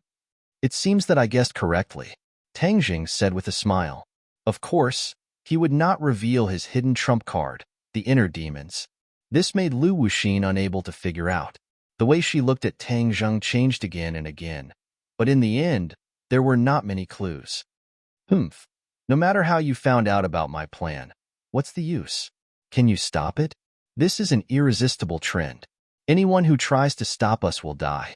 Lu Wuxin's face revealed a fervent expression. "You are quite confident, but I want to tell you, I want to completely destroy your plan." Tang Zheng's voice was loud and clear, and he was also extremely confident. Lu Wuxin raised his head and laughed maniacally, saying disdainfully, arrogant words. "I'll kill you first and let you know the consequences of your arrogance." Kill. A sharp battle cry pierced through the sky like a sharp knife tearing through the air, trying to tear apart Tang Zheng's body. Tang Zheng's 2 fingers gently pinched the bowstring, and when his fingers loosened, the heaven-shocking bow that did not have any sun-shooting arrows shot out an invisible force, tearing the incoming sound wave into pieces. The others tried to besiege Tang Zheng, but found that Tang Zheng had already passed through them and arrived in front of Lu Wuxin. "Heartless Willow." Lu Wuxin let out a low roar. Her coarse hands trembled, and the Heartless Willow glowed in green light. Willow branches grew crazily and swept towards Tang Zheng. "Break!" Tang Zheng roared, and the sun-shooting arrow flew out from the heaven-shocking bow, breaking the willow branch at its waist. However, before the willow branch could land on the ground, a new willow branch grew out and instantly flew in front of Tang Zheng. In the next second, it seemed like it was going to wrap him up like a big dumpling. Tang Zheng exclaimed. The willow branches grew much faster than before, which made up for Lu Wuxin's shortcomings. No wonder she was so confident. It turned out that her power had increased greatly, and the attack of the Heartless Willow had also risen to a new level. What's the use of that? Tang Zheng was not afraid at all. He had defeated Lu Wuxin several times before, and although Lu Wuxin's aura was even stronger this time, causing him to be unfathomable, he still had absolute confidence. Sun-shooting arrow, split into 9, break. With a thought from Tang Zheng, after giving the order, the sun-shooting arrow quickly split into 9 sun-shooting arrows. This was the magical aspect of the sun-shooting arrow. Not only could it combine 9 arrows into one, it could also split into 9, with many different attacking methods. The 9 sun-shooting arrows circled in the air and shot down from 9 different directions. Puff, puff, puff. A series of piercing sounds rang out. Not only the willow branch, even the Heartless Willow had a small hole pierced through it. The green light emitted by the Heartless Willow instantly dissipated by a lot. This scene caused Lu Wuxin to fly into a rage. His eyeballs almost popped out of their sockets. He stared at Tang Zheng hatefully and roared, "You dare to hurt my Heartless Willow?" Tang Zheng snorted coldly. "Not only will I hurt your Heartless Willow, I will not even let your people off." Killing intent surged, causing people to feel deep veneration. The 9 sun-shooting arrows understood Tang Zheng's intention and quickly shot towards Lu Wuxin. Lu Wuxin flew into a rage. "You really think you can hurt me?" Lu Wuxin pointed his finger at the Heartless Willow, a drop of dark red blood dripping from the tip of his finger, quickly merging into the Heartless Willow. In an instant, the Heartless Willow shone brightly, revealing a demonic red color. The Heartless Willow crazily grew like many pythons. It was not just one willow branch, but more than 10 willow branches. They all rolled towards Tang Zheng, giving off an imposing aura that made people tremble in fear. Tang Zheng's face sank, realizing that this attack was more than twice as powerful as before, but he was not to be trifled with. He recalled the sun's shooting arrow, knocked it, and firmly placed it on the bowstring. Whoosh! The sound of the air being torn apart suddenly rang out, forming a conspicuous ripple. The heartless willow met the attack head-on, tearing the air and letting out a series of sharp hissing sounds, like the hissing of a poisonous snake. Bang! The sun-shooting arrow was the first to break a willow branch, but its attack did not slow down. 3 more willow branches were cut in half, but the other willow branches had already entangled the sun-shooting arrow, causing its attack to come to an abrupt halt. With the sun-shooting arrow trapped, Tang Zheng felt as if his hands and feet were bound. His breathing involuntarily quickened. Lu Wuxin laughed sinisterly. Tang Zheng, the heartless willow was fed with my blood, and its mind is connected to mine. Do you really think it only has that little attack power? You underestimate me too much. Tang Zheng, don't underestimate Lu Wuxin. Back then, he was a Mahayana realm cultivator, but now that he has just been reborn, his strength has been depleted, and he's only in the apotheosis realm. His heartless willow is very strange, and many people have suffered great losses back then. Otherwise, she wouldn't have become the #1 female general under the Yellow Emperor. The inner demons warned. He had a close relationship with Tang Zheng, so of course he did not want to see him lose.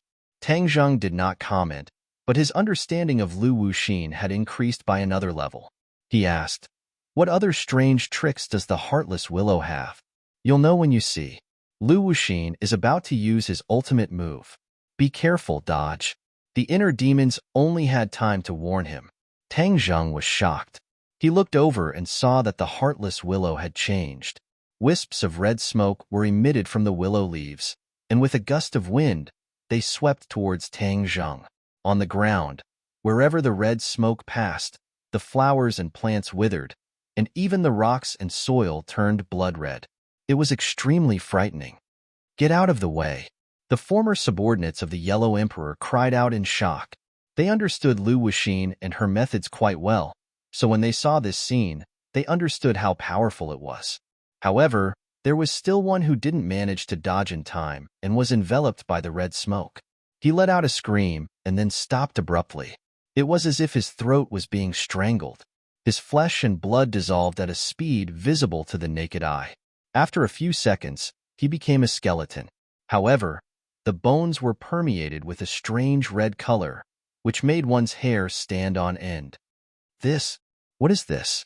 Tang Zheng quickly retreated a few steps and stood in front of Yi Dingdang to protect him. "Blood willow, the evolved state of the heartless willow," Lu Wuxin said arrogantly. Tang Zheng was shocked. So this was the evolved state of the heartless willow. No wonder its attack power had increased so much, especially the red smoke, which made one's hair stand on end.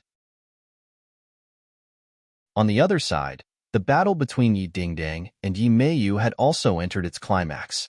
Yi Dingdang's cultivation was much weaker, but her perseverance and battle experience were outstanding. She had been in danger several times, and although she had been injured, she did not let Yi Meiyu succeed. On the other hand, Yi Dingdang's few unexpected attacks made Yi Meiyu quite angry, and she almost got hit. What Yi Dingdang used was the wind-chasing sword technique. This sword technique was originally extremely exquisite and caught people off guard, causing them to be unable to defend against it. Back then, Yi Xuanji had wanted to imitate the wind-chasing sword technique, but in the end, he was unable to learn the essence of it and ended up becoming a laughingstock. "Yi Dingdang, I don't believe that I can't kill you." Yi Meiyu's face was ashen. In the past, when she was not a cultivator, she was always compared to Yi Dingdang. Everyone in the Ye family thought highly of Yi Dingdang, and even disdained her, the eldest miss of the Ye family. On the surface, they were in agreement, but in reality, there were many people who disdained her actions. Yi Meiyu was very clear about this, but there was nothing she could do. She was unrestrained by nature, and was indeed unrestrained. At that time, she did not care about the gazes of these people at all. She did as she pleased, thinking that she was the one with the true personality and that everyone else was just an ordinary person. But now that she thought about it, she finally understood how stupid she was back then. Those people, especially the servants, inadvertently revealed looks of disdain that were like steel needles piercing into her bones. Yi Ding-dang, I will kill you and let those people understand who is stronger between the eldest miss and the second miss of the Ye family, and who is the true expert. Yi Meiyu clenched her teeth and roared crazily. Yi Ding-dong's face was gloomy. He clenched his teeth. His mind couldn't help but recall the Ye family's doll-like appearance, his anger rising. She glared at Yi Meiyu as if her eyes were about to spit fire, and said, Yi Meiyu, you are a madman. For your ambition, you actually turned so many people into puppets. If not for Tang Zheng's help to free them, they would have lived in the dreamland created by the traceless dream spell for the rest of their lives, completely becoming your, Yi Meiyu's, slaves. You are truly too ruthless. Haha, ruthless? That's their honor. What's wrong with living in the dreamland that I created and becoming my slave? What did they do with that old thing Yi Xuanji in the past? Only by following me can they truly start a new life. Yi Meiyu laughed crazily. At least they didn't use the efforts of others. They had their own feelings and lives. Yi Ding-dang retorted. No matter what, she could not forget the empty eyes of those people. Without thoughts, how could a person be called a person?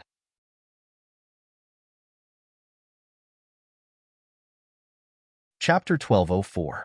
You are a madman. There is simply no way to communicate with you. Although I do not recognize myself as a member of the Yi clan, but for the Yi clan to produce someone like you, it is truly the Yi clan's misfortune and shame. You don't even let off your own family. You are simply not human. Yi Ding-dang hysterically roared. She was simply too angry. You don't have the qualifications to judge me. None of you have the qualifications. Yi Meiyu glared angrily and retorted. Yi Ding-dang did not say anything else. She raised her sword and thrust it forward, as fast as lightning, as fast as a storm.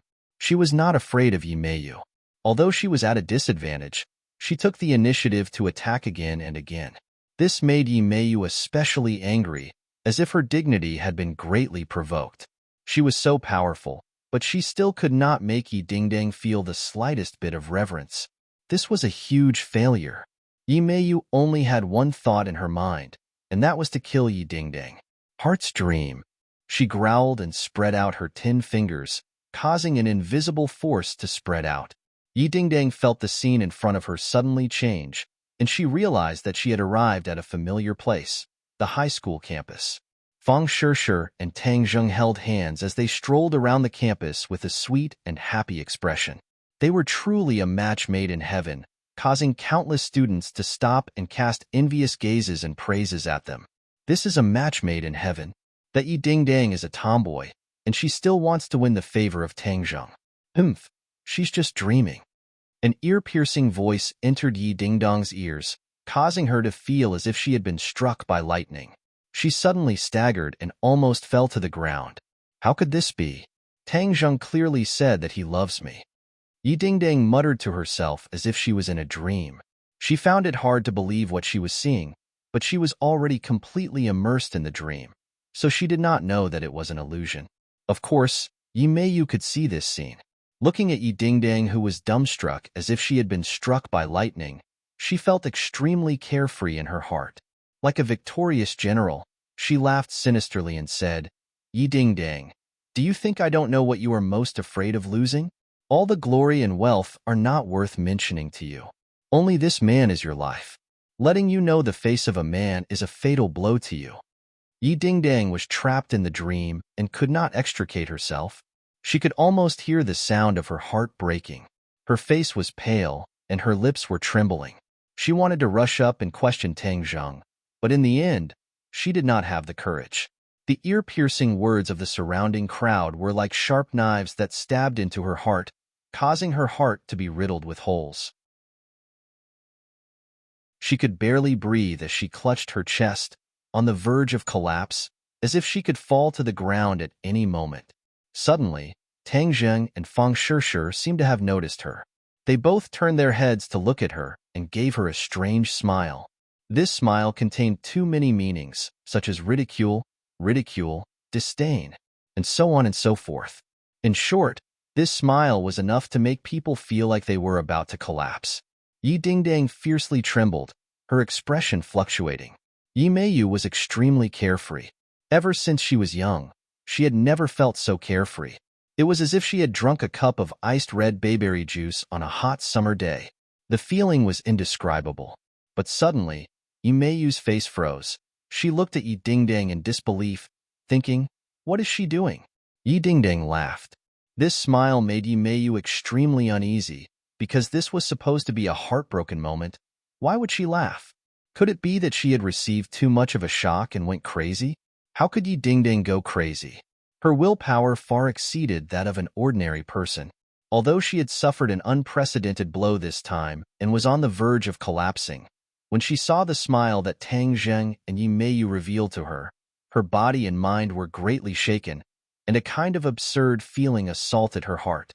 It was as if a switch had been turned on at the bottom of her heart, illuminating her body and mind, causing her to come to a sudden realization.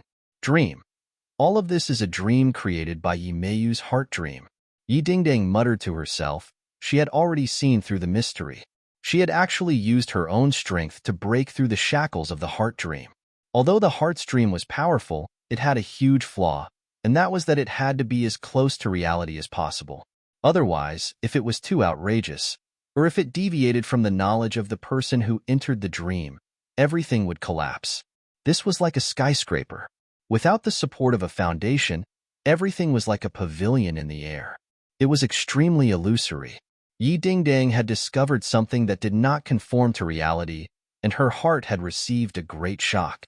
Only then did she see through the mystery and wake up from the dream. Tang Zheng might have fallen in love with someone else, and Fang Shishir might have been together with Tang Zheng, causing others to be envious of them. However, the two of them would definitely not show that kind of mocking and disgust towards Yi Dingdang.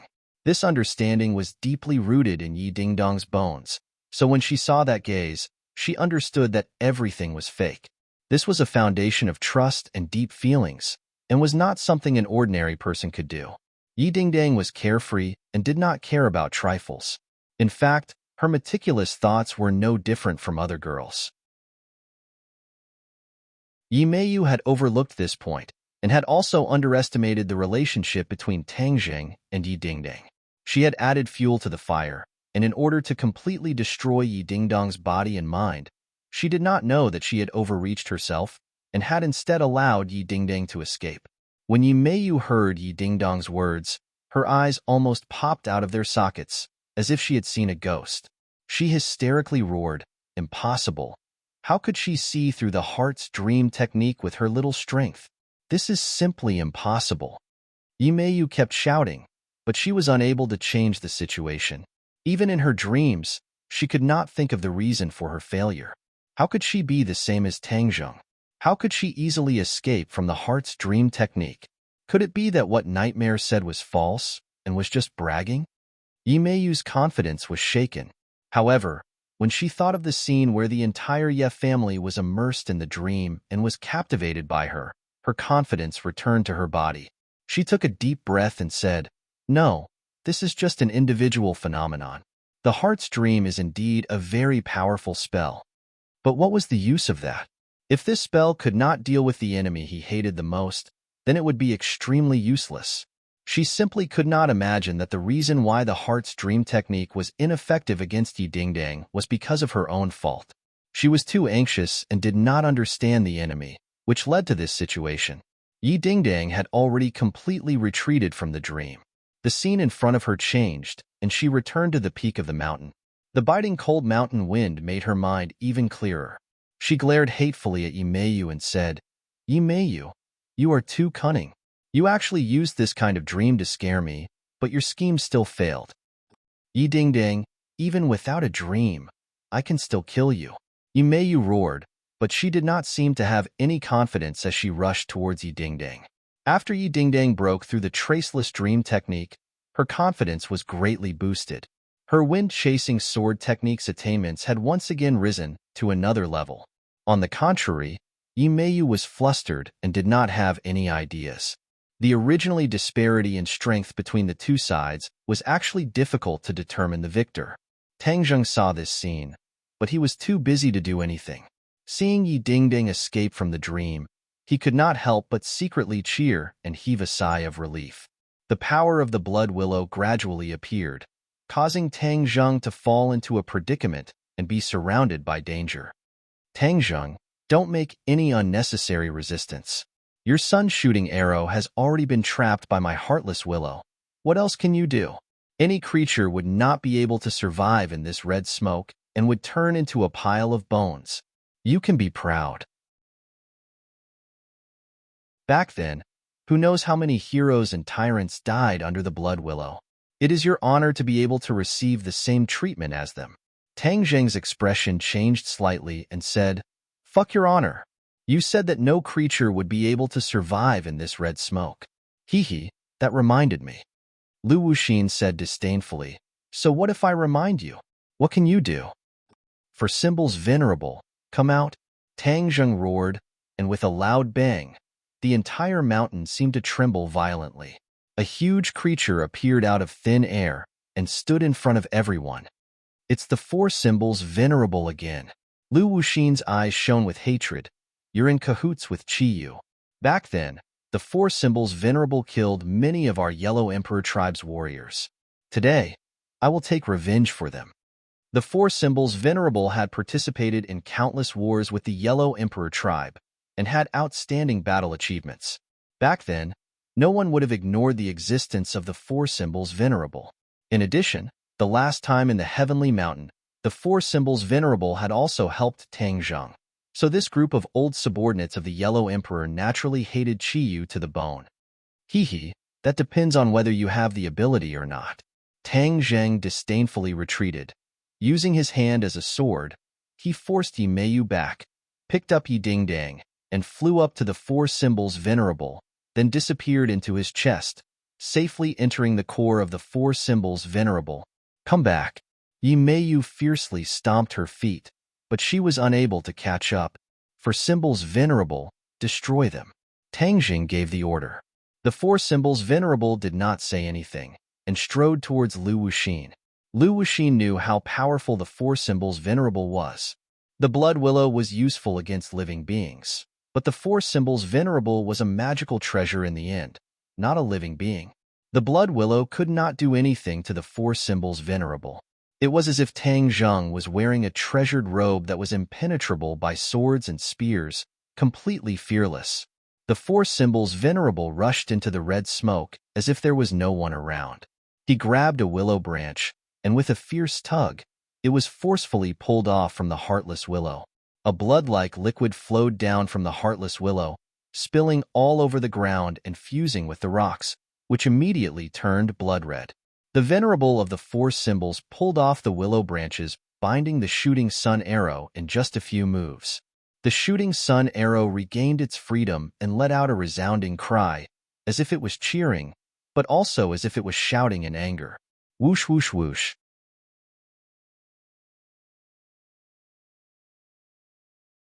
Chapter 1205.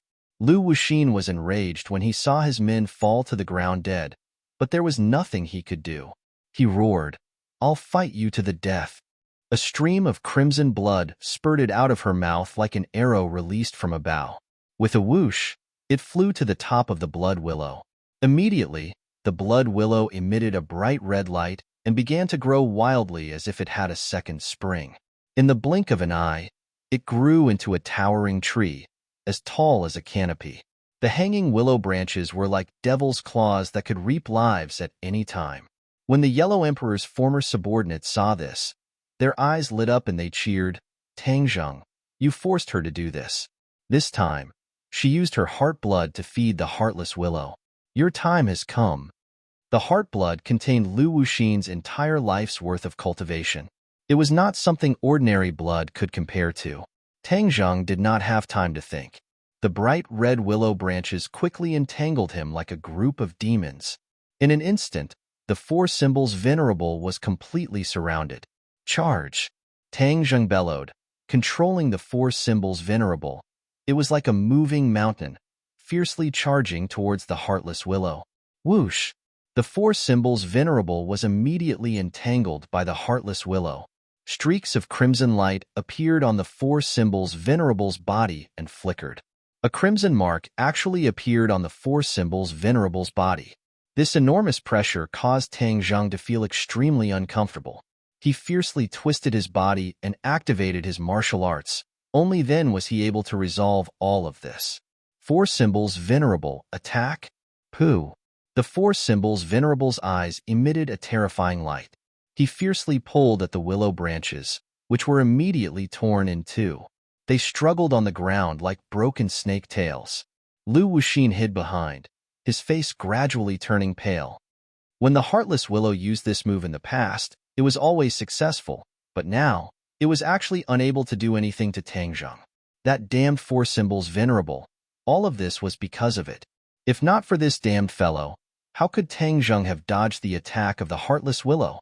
The evolved heartless willow was capable of attacking all living things, but the four symbols venerable was like an insulator, rendering Lu Wuxin's attacks completely ineffective. The attacks of the four symbols venerable were extremely ferocious. He was completely unafraid of the heartless willow and tore apart all the willow branches in a few moves. The clamoring voices of the Yellow Emperor's former subordinates immediately died down. It was as if someone had strangled their throats and made them mute. The pressure on Tang Zheng's body suddenly disappeared. His spirit was greatly boosted. His mind moved, and the shooting sun arrow flew out again. With a puff sound, it directly pierced through the heartless willow, and a big bloody hole appeared. The willow branches and leaves of the heartless willow immediately drooped down, like a defeated soldier, dejected like a stray dog. With a spurt of energy, Tang Zheng roared, "Rise!" The four symbols venerable hugged the heartless willow and used all his strength to pull it up by the roots. In the blink of an eye, drops of blood dripped from the roots of the heartless willow and dyed the ground red. Lu Wuxin was aghast at this scene. She knew how powerful the four symbols venerable was, but she never expected him to be so powerful in Tang Zheng's hands. He was actually not much weaker than when he was in Qi Yu's hands. How could the four symbols venerable give her time to be shocked? With a crack, the four symbols venerable was snapped into two at the waist. All the branches and leaves drooped down as if they had lost their souls. Lu Wuxin spurted out a mouthful of blood, as if she had been ruthlessly stabbed. She was connected to the heartless willow in body and mind, so when the heartless willow was cut into two, her body and mind suffered a similar blow. Naturally, she would vomit blood. In the blink of an eye, her momentum weakened a bit. She hung her head dejectedly and listlessly.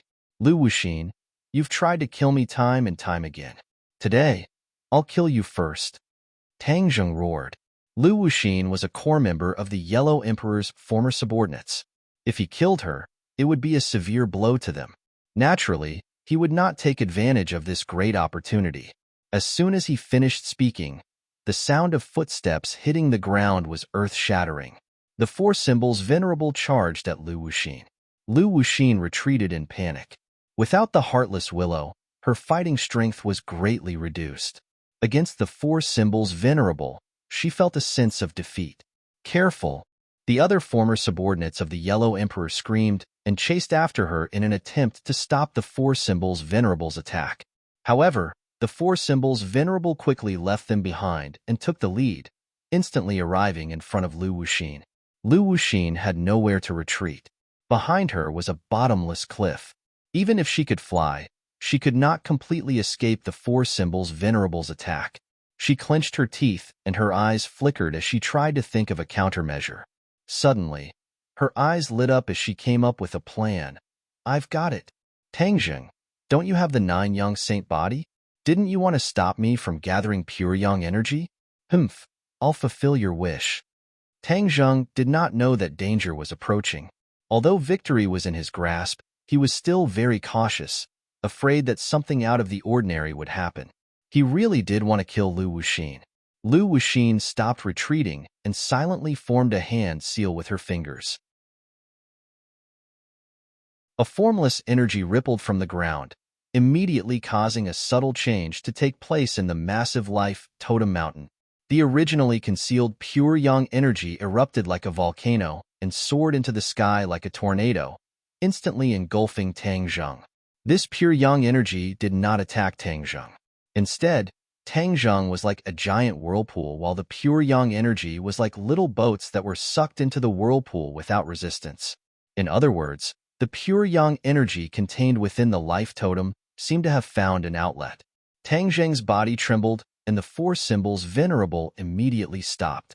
The great inertia almost caused the four symbols venerable to fall off the cliff. What's going on? Tang Zheng's expression greatly changed as he discovered some clues. The enormous pure yang energy had actually rushed into his body like a stream flowing into the sea. In the blink of an eye, the pure yang energy had taken over both his body and mind, surging through his 8 extraordinary meridians to every part of his body. This caused an ominous premonition to surface in Tang Zheng's heart. His body contained a lot of pure yang energy, and he was very familiar with this energy. However, he usually kept a respectful distance from it. Now that such an enormous amount of pure yang energy had entered his body, he immediately realized that danger was right in front of him. Pure yang energy was not a good thing for him. If he stored too much in his body, he would be one step closer to the god of death. He knew very well that there were only a few months left until his 20th birthday. That was the time that truly worried him. Although he seemed to have forgotten about this matter on the surface, he was still very clear in his bones that he was still far from being able to overcome this crisis. The purine energy he had absorbed before was only a temporary solution to the problem. The final problem was not so easily solved. Seeing the four symbols venerable stop, the others all looked over, not understanding why the four symbols venerable had stopped at the last moment.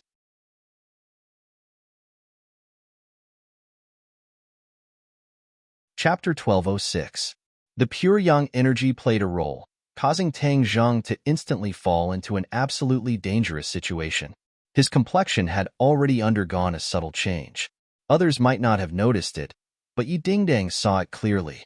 She hurriedly asked with concern, "What's wrong?" "Lu Wuxin is channeling the pure yang energy from the life totem mountain into my body. She wants me to explode and die," Tang Zheng said in a deep voice. He had once used this move to deal with Qin Shihuang. At that time, Qin Shihuang wanted to absorb the dragon qi and cultivation in his body. He took advantage of the situation and channeled a vast amount of pure yang energy into Qin Shihuang's body. In the end, Qin Shihuang's body exploded and Tang Zheng narrowly escaped from the gates of hell, escaping from death. Lu Wuxin also knew the drawbacks of the 9 yang saint body, so she deliberately channeled the pure yang energy to deal with him in the same way. Tang Zheng knew the pros and cons of this move. He hurriedly circulated his cultivation to try and stop the pure yang energy from entering his body. However, the pure yang energy was everywhere, and he was powerless to stop it. He could only watch as it entered every part of his body and every meridian. Rumble. In an instant, his meridians were like a great river. The pure yang energy flowing through them was like a surging river. A violent conflict was transmitted to every nerve ending. Tang Zheng screamed as his meridians were torn apart by the vast pure yang energy. It was as if they were about to be torn apart. "Tang Zheng, don't scare me. What can I do for you?" Yi Dingdang hurriedly held his hand and asked anxiously. When the two of them held hands, a strong attractive force came from the center of their palms. Hiss. Yi Dingdang sucked in a breath of cold air. It was as if she was facing a black hole. A mysterious energy in her body was being sucked in, as if her entire body was about to be sucked in. A black hole appeared in Tang Zheng's palm, but it didn't absorb anything other than purine energy. A lot of the purine energy in Yi Dingdang's body was instantly sucked away. Purine energy was very important to a woman. It was a component of the body. If it was completely absorbed, it would be fatal to the body. Yi Dingdang knew this point and also guessed that the energy being sucked out of her body was definitely purine energy. An intense tearing pain caused her to almost faint. It was like the pain of flesh and bone being separated. She had never experienced it before, but she gritted her teeth and didn't make a sound. She knew that Tang Zheng's pain was definitely more intense than hers. It was evident from his gradually trembling body and his frown and the beads of sweat that dripped down his face.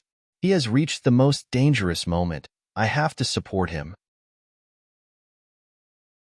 If he wants to absorb the purine energy, then I don't mind giving up all of my purine energy, as long as he is safe. She silently made up her mind. However, as her purine energy was, Tang Zheng's entire body and mind was resisting the pure yang energy, so he didn't notice the changes in Yi Dingdong's body. A cold energy entered his body and gradually neutralized a part of the pure yang energy, making him feel as if he was bathed in a spring breeze. He took a deep breath, and before he could be happy, he found that the cold energy was like a clay ox entering the sea. It was instantly submerged by the mighty pure yang energy. It didn't change the situation. Almost instinctively, he quickly circulated his cultivation and absorbed the purine energy. In an instant, the pure yang energy in Yi Dingdong's body was almost emptied. Her body went soft and fell to the ground. She looked at Tang Zheng with blurred eyes. She couldn't even make a sound. She could only open her eyes with difficulty and look at Tang Zheng. She silently prayed in her heart, Tang Zheng, you must get better. You are invincible. Pure yang energy can't defeat you. I believe in you. You can do it. Tang Zheng's eyes were looking straight ahead, so he didn't notice Yi Dingdong on the ground. The last bit of purine energy he absorbed finally had an effect, allowing Tang Zheng to avoid the danger of his body exploding. But with the pure yang energy rushing through his body, his meridians had been widened by a third. This kind of tearing pain almost made him faint, but his willpower was extraordinary, so he forcibly resisted it. Tang Zheng, you cannot die. You still have a great responsibility on your shoulders. The life and death of countless people are related to you. You must survive. He secretly warned himself, and his consciousness was gradually pulled back from his wandering state to reality. The scene in front of him became clear. His eyes suddenly opened wide as he looked at Yi Dingdong on the ground. He loudly shouted, Dingdong, what happened to you? He picked up Yi Dingdong and found that her aura was unstable and very weak. His expression changed as he asked, Dingdong, what happened? Yi Dingdong was still conscious, so she weakly said, seeing that you're fine, I'm relieved. Tang Zheng's head trembled as he suddenly remembered the energy that had neutralized the pure yang energy. Wasn't that purine energy? In this sealed environment, where could there be purine energy? Besides Yi Dingdong, who else could provide it? He immediately realized that he must have absorbed too much purine energy, causing Yi Dingdong to become like this. He investigated a bit and found that the purine energy in Yi Dingdong's body was very weak, almost negligible. Of course, he knew how important purine energy was to women. In the past, he had only absorbed a small portion of their purine energy. The harmony between yin and yang was beneficial to both parties.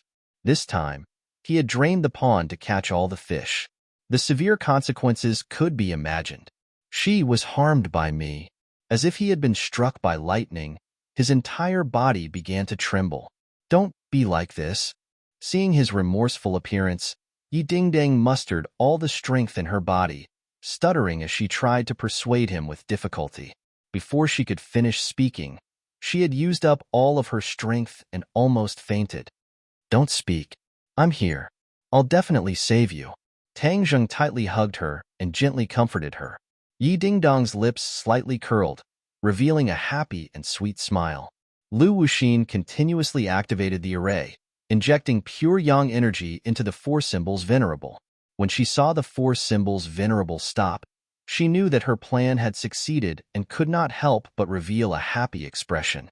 Ha ha ha, Tang Zheng, you're dead for sure this time. Lu Wuxin was very clear how dangerous the situation was after the pure yang energy erupted. Tang Zheng had absorbed so much pure yang energy, and without purine energy to balance it, he would definitely die. Let's see how you're going to ruin our plans now. Although we've lost a life totem, we still have other life totems that can gather the soul of the Golden Crow and revive the Yellow Emperor. Coming back from the jaws of death allowed Lu Wuxin to slightly offset the frustration of losing the Heartless Willow.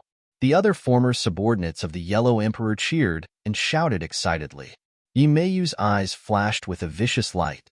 She gritted her teeth and said word by word, "Tang Zheng, you only have yourself to blame for going against me. You deserve to die." Bang!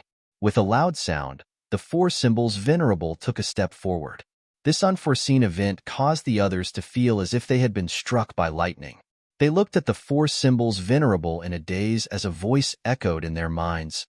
"What's going on? Didn't Lu Wuxin say that he's dead for sure? Why isn't he dead yet?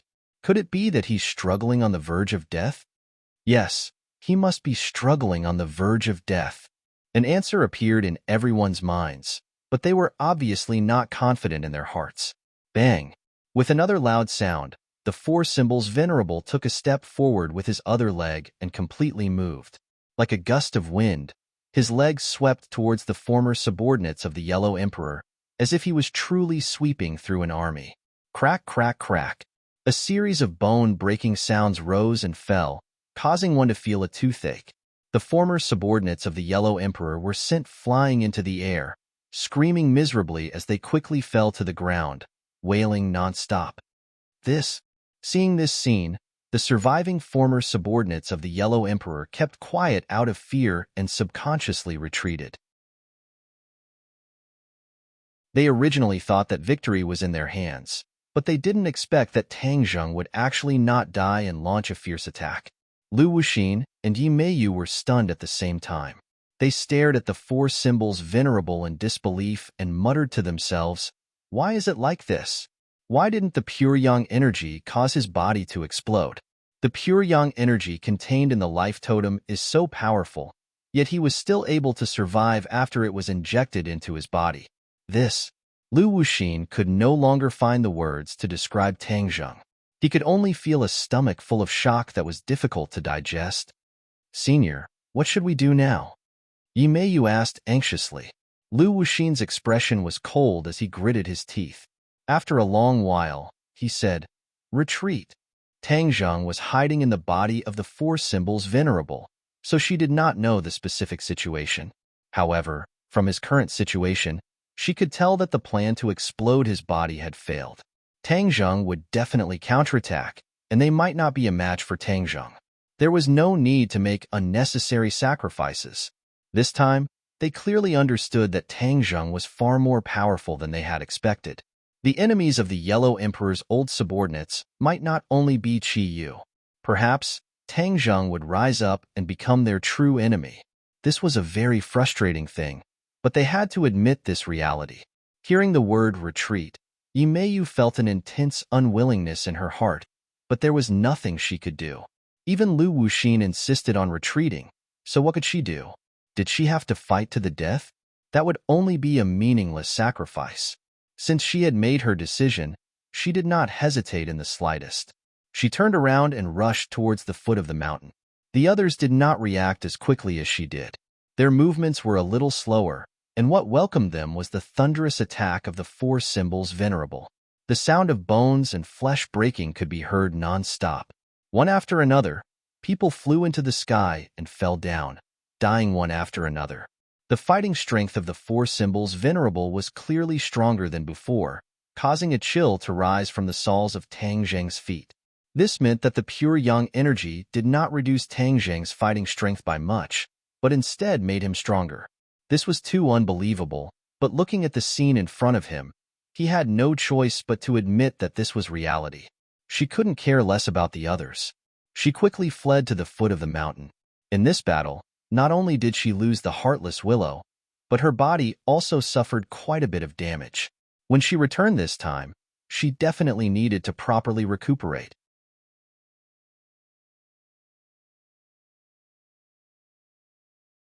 Chapter 1207. The four symbols venerable swept away all the old subordinates of the Yellow Emperor at the peak of the mountain, leaving only Lu Wuxin and Yi Meiyu, the two fish that escaped the net. However, they were unable to take advantage of the situation and chase after them, because Tang Zheng had also reached the critical moment of life and death. The pure yang energy contained within the life totem entered his body. Even though Yi Dingdong's purine energy helped him to temporarily avoid the danger of his body exploding, the danger still did not disappear. Bang! The four symbols venerables knelt on one knee and lowered their heads. The fierce and domineering aura around them had decreased by 70 to 80%. If Lu Wuxin saw this scene, he would definitely not have escaped so quickly and would have thought of a way to counterattack. The four symbols venerables were like a mask, causing Lu Wuxin to be unable to see through Tang Zheng's real situation and misjudge the situation. Huff, huff. Tang Zheng gasped for breath, his face pale. He also knelt on one knee, his posture exactly the same as the four symbols venerables. Yi Dingding looked at him worriedly, but she could not say anything and was powerless to do anything. Tang Zheng's entire body trembled as if he was struggling on the verge of death. He was very clear on his own situation and knew that he could die at any moment. However, he was not willing to give up. He took a deep breath and used his hands to support himself on the ground and stood up. The four symbols venerables stood up at the same time as him. With a thought, Tang Zheng and Yi Dingding retreated from the four symbols venerables' body. The four symbols venerables were kept into Sumeru world. He stood on the mountain top, the biting cold mountain wind ruffling his clothes. Yi Dingding lay on the side, her eyes open with difficulty as she stared at him without blinking. Dingding, I will definitely protect you back and find a way to cure you. Tang Zheng vowed solemnly. Yi Dingding blinked, not doubting his words at all, but she was more worried about his physical condition. Tang Zheng read her thoughts and the corner of his mouth opened, revealing a bitter smile. He lightly brushed the hair in front of her forehead and said, "Don't worry, I am an unkillable cockroach. I won't die so easily." He took out his phone and dialed the number of his home. After a few beeps, a clear but dignified voice rang out. "Empyrean Fairy, please send someone from home to pick me up. Something has happened here, and I can't leave unharmed for the time being." Tang Zheng said concisely. The Empyrean maiden seemed to be very surprised. She asked, "What happened?" "You'll know when someone from my family comes. I'm here. The sooner you get here, the better." Tang Zheng told the Empyrean Fairy's location. With her and her family's intelligence, they would be able to accurately find him. Empyrean Fairy did not ask further, but her heart trembled. Tang Zheng had never asked for help so weakly before. He must have encountered something very serious, so there was no time to lose. The longer he delayed, the more dangerous it would be. Her relationship with Tang Zheng was very subtle. Under the same roof, they met each other day and night. They were no longer ordinary friends. However, after hearing this news, she did not have the time to tell anyone else. She impatiently left the capital and flew straight to her destination. The sky darkened and brightened.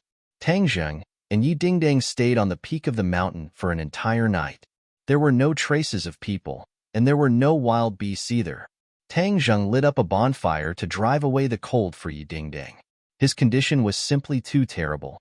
There was no way for him to bring her down the mountain safely, so he might as well stay on the mountain and wait for his family. Moreover, Lu Wuxin and Yi Meiyu were extremely cunning. If they were to ambush him at the foot of the mountain, with his current strength, he might not be their match. Therefore, the most effective method was to deal with all changes by sticking to the status quo. Lu Wuxin and Yi Meiyu had indeed not escaped far. They had been hiding at the foot of the mountain for a long time, but they did not see Tang Zheng coming down the mountain. However, they did not dare to rashly go up the mountain, as they were worried that they would not be able to go down the mountain. The two of them hesitated for a long time, but in the end, they did not have the courage to go up the mountain to investigate, so they turned and left. In the middle of the night, the two of them met up with the rest of the group. Seeing the two of them in such a sorry state, Emosie's expression changed slightly, but he did not immediately flare up. After the others had all left, he asked in a deep voice, "What happened?" Lu Wuxin lowered his head dejectedly and told the whole story with righteous indignation. When Emosie heard this, his long eyebrows trembled nonstop. His eyes overflowed with a bright light, as if a sharp sword light was about to fly out from his pupils. "Tang Zheng actually knows our plan?" "Yes, he guessed it word for word." Lu Wuxin was also in disbelief. "Where did he get this information from?" Emosie asked, his eyes burning as he stared at Lu Wuxin. Only the two of them knew about this plan, but an outsider knew about the details. Lu Wuxin squinted his eyes and stared back at Emosie. Emosie's expression relaxed and said, Of course it can't be the two of us. Xie could not believe others, but he would not believe that Lu Wuxin and Tang Zheng had colluded in private. This was because he understood Lu Wuxin very well. Lu Wuxin's loyalty to the Yellow Emperor could be seen by the heavens and earth and would not change. Then how did he know? Yi Meiyu already knew about their plan. Although she was somewhat dissatisfied with them hiding this matter from her, she did not dare to say anything. Seeing that the two of them had fallen into silence, she could not help but ask curiously. Xie looked at her deeply and asked, "What do you think?"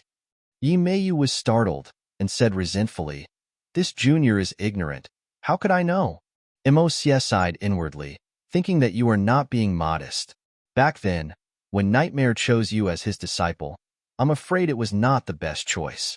Xie was able to see through people, and most people would not be able to escape his fiery golden eyes.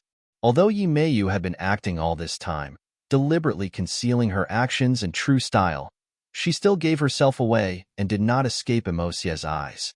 Xie gradually understood this successor of Nightmare Lord. She was indeed not a person with much intelligence and wisdom. It could even be said that she was sometimes stupid. She was narrow-minded and could not achieve great goals. However, Xie did not point it out. He needed Yi Meiyu's strength. Back then, Nightmare Lord played a pivotal role under the Yellow Emperor, and Nightmare Lord's successor would naturally play a pivotal role in the future. After all, Lu Wuxin was not a stupid person like Yi Meiyu. He was experienced and knowledgeable, and after Xie's words, his heart suddenly lit up and he said, "Could it be that he has an expert guiding him from behind?" Xie looked at Lu Wuxin with admiration. As expected of an old friend, they had thought of the same thing. Lu Wuxin could see through Xie's thoughts from his reaction, and it was actually the same as hers.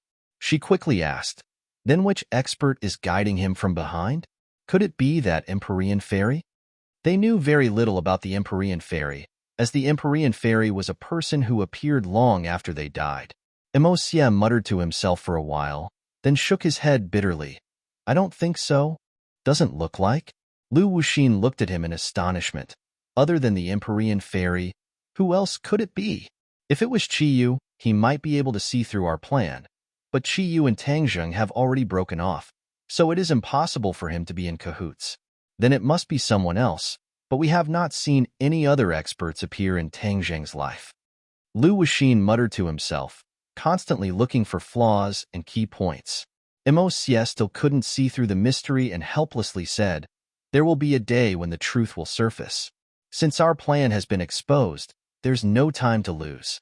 We can't afford to slack off. Send everyone to collect the remaining pure yang energy in the life totem as quickly as possible.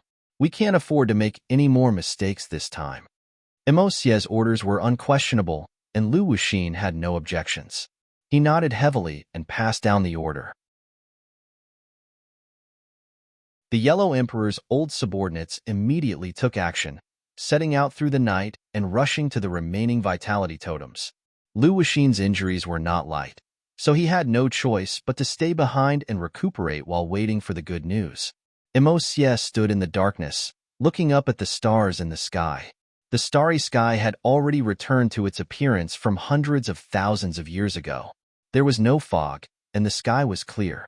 He could clearly see the stars in the sky. Xie couldn't help but think of the scene he had seen under the Tree of Life. That colossus, the Azura, had made his heart palpitate. That big fellow and Tang Zheng were in cahoots. This time, Tang Zheng had not taken out that killing weapon, which meant he had not reached the end of his rope. That made it even harder for people to see through Tang Zheng. He was not like other celestials. Once they absorbed a large amount of pure yang energy, they would die on the spot, their bodies exploding. But Tang Zheng had broken this curse. This puzzled Xie, and he had no choice but to re-evaluate Tang Zheng. This minor character he had never paid attention to before had ruined his plans time and time again, and each time, his strength was more shocking than the last. This was karmic luck. Xie believed in karmic luck. If a person who was not very strong had karmic luck and some true ability, they would definitely become an ambitious and ruthless character. They might even become the ruler of a region. Back then, the Yellow Emperor's karmic luck was better than Qiyu's. That was why he had won and Qiyu had lost. Emosia had no choice but to admit that even if Tang Zheng was not as strong as the Yellow Emperor, his karmic luck was not much worse. Could it be that in the ancient era, Qiyu was their enemy, and now that it was the new era, they would have a new enemy? Tang Zheng? Emosia had a huge question mark in his heart. Regardless of whether Tang Zheng was a new enemy or not, they could not treat him lightly. They had to treat him the same as Qiyu. Furthermore, he decided to silently investigate the expert behind Tang Zheng. If he could find this expert, perhaps he would be able to accurately assess Tang Zheng's strength and not be caught off guard. Expert? Haha, I want to see how strong you are. All kinds of experts from the ancient era have been revived one by one. Perhaps the expert beside him is one of them. If I catch him, then I will definitely have a good chat with him. Let me see what kind of person he is to actually dare to ruin my good fortune.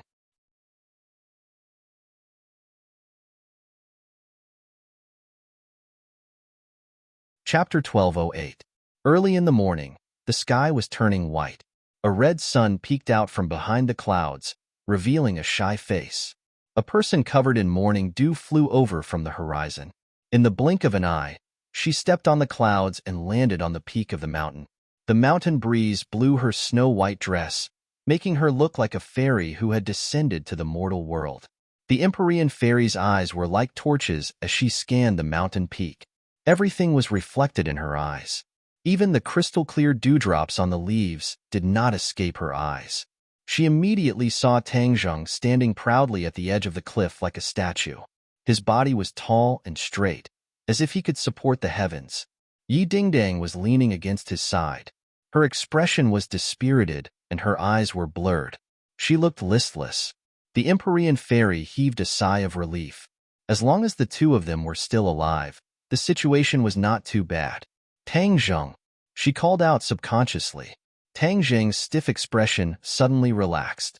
He slowly turned around and looked straight at the Empyrean fairy. He felt relieved. A relaxed smile appeared on Tang Zheng's face.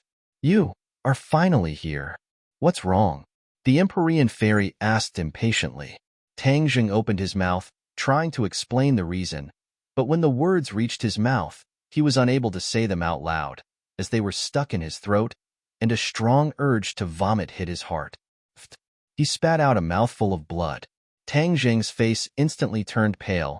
This was because he was trying his best to suppress the pure yang energy in his body, bitterly holding on. But when he saw the ninth heaven mystical maiden, his body and mind relaxed, and the pure yang energy went berserk, causing him to instantly vomit blood. The Empyrean fairy was shocked when she saw this. She shouted, "What's wrong with you?" With a slip of her feet, the ninth heaven mysterious maiden flew in front of Tang Zheng and hugged him, preventing him from falling to the ground. I absorbed the life totem's pure yang energy. My pure yang energy erupted, said Tang Zheng with difficulty. The life totem's pure yang energy? The Empyrean maiden was shocked. She lowered her head and looked at the mountain peak under her feet. She recalled the full view of the mountain peak that she had just seen from midair. Although she was a virgin, she was not an ignorant little girl. She knew clearly what the shape of the mountain peak was. She knew a bit about the life totem. However, in her era, the life totem was no longer popular, so she did not pay much attention to it. Now that she heard Tang Zheng mention it, she suddenly realized that this mountain peak was an ancient life totem. It gathered the pure yang energy of heaven and earth. Tang Zheng was also a celestial with the 9 yang saint body. It was easy to imagine how dangerous it would be for him to absorb so much pure yang energy. She glanced at Yi Dingdang beside her, and with a flash of inspiration, she immediately understood what was going on with her. This was the result of her absorbing too much of her purine energy. She did not sense any purine energy from Yi Dingdang's body. It could be seen that almost all of her purine energy had been absorbed. Tang Zheng collapsed in the Empyrean fairy's embrace. His face gradually turned from pale to red. His meridians appeared under his skin like little snakes swimming under his skin. That was pure yang energy swimming through his meridians. His meridians gradually swelled up. The Empyrean fairy felt like she was hugging a huge furnace. It was incomparably hot and dry, as if this furnace could explode at any moment. Tang Zheng's consciousness gradually became hazy. He felt like he was walking through a sea of flames. Each flame seemed to want to devour him. The heart-wrenching pain almost caused him to faint. Hiss! He constantly sucked in cold air. Even the cool air was unable to cancel out the heat of the pure yang energy. The flames seemed like they wanted to burst out of his meridians and ignite his entire body. "Please, save him," a weak voice rang out. It was like a soft murmur, begging the Empyrean fairy. The Empyrean fairy glanced to the side and saw Yi Dingdang lying to the side. She was using all her strength to look at her with a pleading gaze. That voice had clearly come from her. She was already extremely weak. Saying those words had exhausted all her strength. Her own life was in danger, but she did not forget Tang Zheng. This sincere feeling moved the Empyrean fairy. Usually, Yi Dingdang was a carefree person. She rarely showed such sincere and meticulous feelings and thoughts. This greatly exceeded the Empyrean fairy's expectations. "Don't worry. With me around, he definitely won't die," the Empyrean fairy promised firmly. With her promise, Yi Dingdang felt as if a heavy burden had been lifted off her shoulders. She knew the Empyrean fairy's strength too well. She was a woman of her word. Tang Zheng's life was no longer in danger. However, Tang Zheng's pure yang energy had erupted. What could she do? The Empyrean fairy's expression turned serious. She stared straight at Tang Zheng. The expression in her eyes fluctuated. Since she had made a promise, she naturally had to save him at all costs. However, the eruption of pure yang energy was not an ordinary injury. The treatment method was completely different. She must have enough purine energy to achieve a balance between yin and yang. Only then can she suppress his pure yang energy and save his life. Yi Dingdang no longer has any purine energy. Then, there's only me. She knew what this meant. She had a pure body. This purity had been preserved for thousands of years. Countless people wanted to taint it, but it was all wishful thinking. Among them, Qin Shi Huang was the most fanatical. Qin Shi Huang did not succeed until his death. She looked at Tang Zheng with shining eyes. His delicate and handsome face was 100 times better than Qin Shi Huang's. He was rather similar to the ideal husband in her childhood fantasy. However, she was the daughter of the Emperor of Heaven. Her status was noble. Even if Tang Zheng was outstanding in all aspects, she would not throw herself at him. However, the situation was different now. If she did not take the initiative, would she let Tang Zheng take the initiative? Of course not. He had already lost consciousness and was like a puppet. Everything had to be done by her. Thinking of this, her snow-white cheeks could not help but blush. She gritted her teeth, and her hands unconsciously clenched into fists. Her palms were sweaty. She hugged Tang Zheng and moved her feet. With a whoosh, a cool breeze blew past. She and Tang Zheng had already disappeared.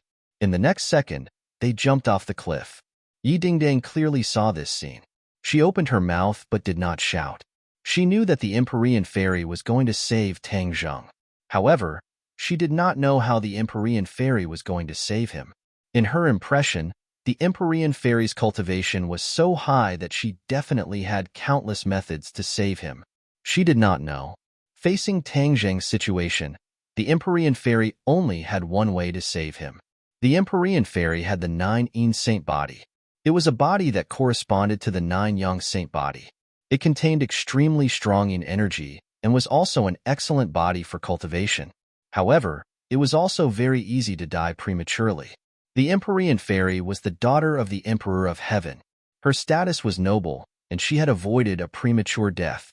The 9 Yin Saint body was most suitable for the 9 Yang Saint body to balance the Yin and Yang energy and neutralize the pure Yang energy.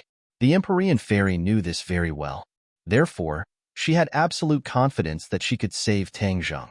However, the scene of saving someone was not suitable for children.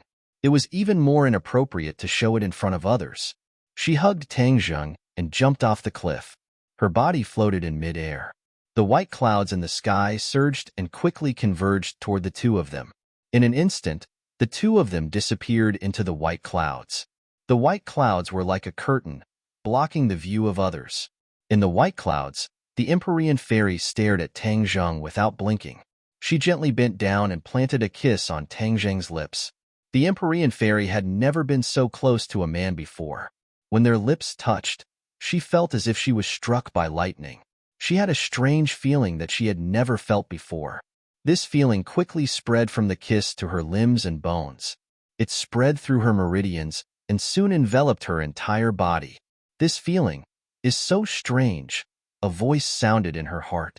Of course, she knew about the matters between men and women. So this was what it felt like. Entering you really did have a captivating charm. It made her want to go one step further and experience this feeling that she had never experienced before. She breathed out like orchids. Her heart was beating so fast that it felt like it was going to jump out of her throat. Her heart was swaying and her soul was leaving her body. She suddenly bit her tongue and immediately woke up. She realized that at this juncture, she should not have such random thoughts. Calm down. You want to save someone, she kept telling herself. The Empyrean fairy was also a human. She had 7 emotions and 6 desires. In many aspects, she was no different from a normal woman. This kiss seemed to have opened up a new world for her life. She took a deep breath. Her lips did not separate. Instead, she held her breath and circulated her energy. She urged the purine energy in her body to flow into Tang Zheng's body. The purine energy in her body had always been in a controlled state. At this moment, the purine energy was being urged. Like 10,000 horses galloping, it crazily rushed into Tang Zheng's body. The purine energy was actually in danger of going out of control. It seemed like it was going to break free from her control at any moment. She was shocked. This was something that she did not expect. All these years, the purine energy had always been under her control. There was no sign of it going out of control. But why was it that after she urged it, there were signs of it going out of control? She was smart. After a while, she thought of the key point. Her eyes fell on Tang Zheng's face. This was definitely because of Tang Zheng. The pure yang energy in his body was like a bomb that detonated her purine energy. That was why there were signs of it going out of control. In order to save him, I actually put myself in danger. Her face was serious, but she was helpless. This was already an arrow on the string. She could not stop. She could only continue forward. As for the rebellion of the purine energy, she could only think of a way to make up for it later. Of course, Tang Zheng did not know about all of this. He only felt a cool feeling coming from his mouth, as if a person who was about to be dehydrated immediately tasted the taste of water. His throat moved, and he swallowed in large mouthfuls. The mighty purine energy was quickly transmitted from his throat to every meridian and cell. The restless pure yang energy suddenly froze. It quickly merged with the purine energy and gradually calmed down. Tang Zheng let out a comfortable groan. His hands subconsciously hugged the Empyrean fairy. Their skin was tightly pressed together. The purine energy entered Tang Zheng's pores from the Empyrean fairy's pores.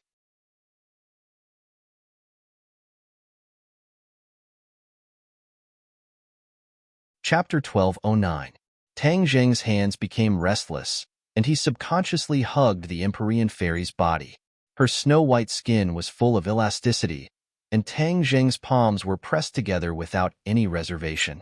The Empyrean fairy's body trembled, and she couldn't help but tense up like a bowstring that was pulled into a full moon.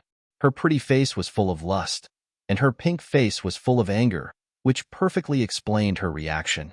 She stared at Tang Zheng without blinking, and a murderous aura flowed out from between her eyebrows, which made people shudder. Tang Zheng was in a daze, and he didn't notice it at all. His hands became more restless, and they instinctively went into her clothes.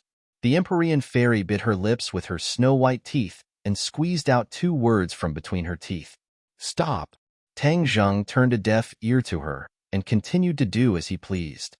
The Empyrean fairy wasn't a weak woman. Seeing that her persuasion didn't work, and in fact, she knew that she couldn't persuade him, so she immediately took action by force. She grabbed Tang Zheng's hand, and Tang Zheng struggled with all his strength, but he couldn't break free and had to give up. "I promise to save you, but I won't let you do whatever you want," she whispered to herself. She had the 9 Yin sacred body, which was different from the ordinary purine body. She could freely control the purine force in her body, just like how Tangjung controlled the pure yang force. Therefore, she could let the purine force enter Tangjung's body without too much physical contact.